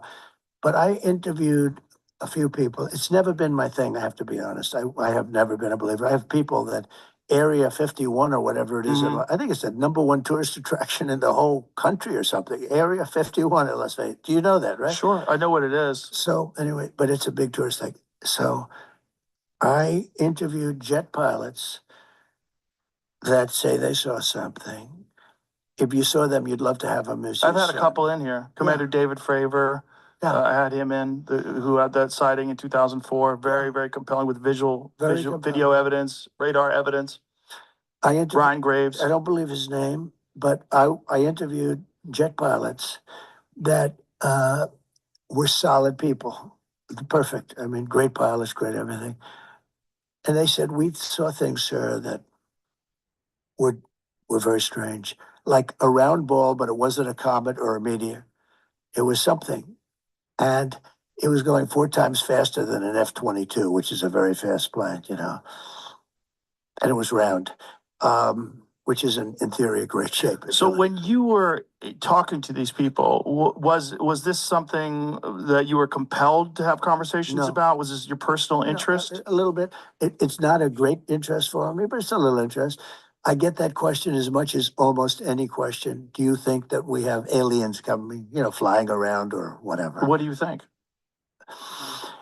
There's no reason not to. I mean, there's no reason not to think that Mars and all these planets don't have life, because Mars, we've had probes there and rovers, and I don't think there's any life there. Well, maybe it's life that we don't know, but maybe there was life there at one point in time. This is the speculation about Mars, that Mars had an atmosphere at one point in time, a long time ago, that could support life. It also had large bodies of water, but we've had no evidence of even bacterial life that exists on Mars. But the universe has been a big thing for me. I mean, when I looked at what China did to this, they would have never done it with me, where they put the balloon up, and a lot of people thought for a little while that was one of these things. So, well, that's a lot of the speculation too, that some of these drones that hover over battleships, that these are Chinese drones, and that they're not UFOs. They could be also. There's some super sophisticated. But I did interview, let's say 3 or 4 guys and without tremendous interest, if you had them, as I said, you'd love to have them as your children. Solid, beautiful people. They said, sir, there's something there. There's something there. Yeah. Yeah, I've talked to quite a few of them. They're not conspiracy guys. Well, I mean, just the Commander David Fravor thing in 2004 off the coast of San Diego, they clocked that thing going from 50,000 feet above sea level to 50 in a second. They don't know what it is. That's tough to beat. Yeah, they saw something in the water. It was hovering over that something that was making a disturbance in the water. They got video evidence of this thing. The 2 different fighter jets with pilots in them saw it. There's, visual evidence, photographic evidence, video evidence, radar evidence. whatever the hell it is, it moves in a way that would turn a human being into jello if they were inside of it. The G-force, no one would survive. Oh, So like, what is that? And we don't, it doesn't have a heat signature. They don't know what their propulsion system was. But when you fly in some of these jets, these pilots have to be in great shape. Oh yeah, I flew with the Blue Angels once. Yeah, yeah, I got to fly. I guess and it's those an are older, F/A-18. and those are older machines, and they're crazy. When you fly in some of these things, oh my it's God, amazing. Yeah, but yeah, I can imagine. You got to be special. All right, so there that is, President talking about UFOs. Hey, you ever think that? Was that on your radar? You know what I mean? These are the last days, okay? And knowledge shall be increased. So, keep an open mind on these things because people have evidence. There's evidence, there's pictures, there's eyewitness accounts, you know what I mean? There's physical evidence, all that that ties in on these things. So check that out. 2 things on Netflix. One, I messed that up again. One's called Investigation Alien. And the other one is called The Manhattan Alien Abduction. Check it out. Okay. So that mind, one more thing, one more video. I'm turning over to Elder Zabak. Let's get Isaiah 32, verse 11. Black men out there, so-called black men out there, you have been attacked. I think we all seen this coming. If Kamala doesn't win, it's because of black men. Nobody cares about the fact that Asians don't vote. You know what I'm saying? Asians like, man, I'm not taking off the vote. I got a business to run. I ain't got time for that. Democrat, Republican, I'm gonna be making money. Nobody cares about that, right? But it's always our fault. Ain't burden bearers of this nation, it's always our fault. You know what I mean? Whatever happened, regardless of what happens. Okay. Like I said earlier in the class, $400 million, I believe, raised for her. You know what I mean? Her campaign for a Cardi B speech when she's reading it off her cell phone. For Glorilla to have a concert where she can't even rap anything because she cusses too much. For Megan Thee Stallion twerking. For Offset, I guess it's Offset. I don't know. One of Migos, cooking dope with a Uzi is telling people how they should vote and how important it is for democracy and all this other stuff, right? Whole bunch of celebrity worship, Lady Gaga, all these people, right? You know what I'm saying? But it's our fault that she didn't win. Policies, don't worry about that. It's the black man's fault, right? Well, definitely keep in mind that these women are going to have to eat these words in these last days. By your words shall you be justified, by words shall you be condemned. Every idle word is going to be brought in place during the judgment. Paraphrasing, of course. So one thing you got to keep in mind, they brought back the what's name for a reason, the draft. Anybody forgot about that? Just kind of, kind of important, kind of went beneath the radar a little bit. But they brought back the draft for a reason. Now, this is the Onion, satire. Calm down. It didn't really happen, right? But I thought it was funny because now, blaming black men, don't blame no other group. No white men didn't vote for her. White women didn't vote for her. You know what I'm saying? Other nationalities didn't vote for her. Hispanics didn't vote for her, but it's always the black man's fault. But it's going to be a place and time where our women are going to wish they had a black man, a so-called black man, obviously, so-called black man that follows the law, statutes, commandments, and knows, has a good relationship with the Most High God. So right now we're just, kicking post. Anything that goes wrong, it's our fault, right? Well, soon you're gonna have to hold on to all that. Let's bring that out. Isaiah chapter 32, verse 11. This is the book of Isaiah 32 and 11. When you have it, say, Con.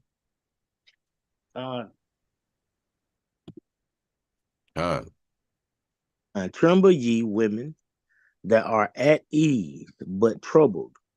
Ye careless ones. Saki, go ahead. Read that one more time. And with Tremble. the colon that's right there. Con. Tremble ye women that are at ease, but troubled. Be troubled. Be troubled.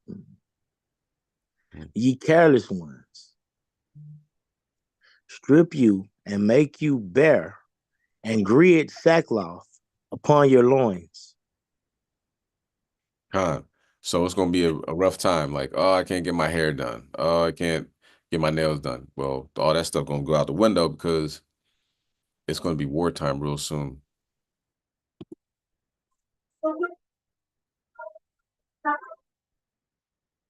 And some good news out of Iraq. U.S. military commanders have announced that the third annual Bring Your Daughter to War Day was a great success. Over 15,000 daughters got to see firsthand what goes into fighting a war. From raiding homes in Basra to enforcing the 8 p.m. curfew in Mosul to interrogating prisoners in Tikrit. So glad that she came out here to see what I do all the time. There are lots of explosions and I saw a leg. Daughters got to ride in the cockpit with dad or mom on bombing runs. And a few even saw the action inside tanks patrolling the Triangle of Death.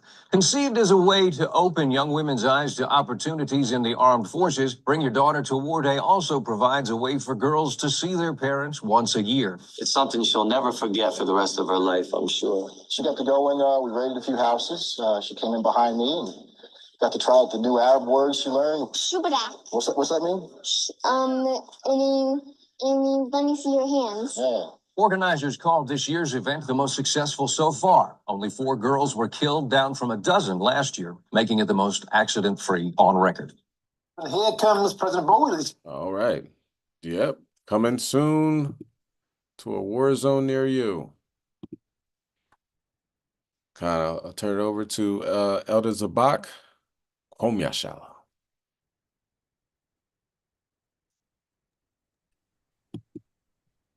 Shalom, shalom, shalom. All praises. Shabbat shalom.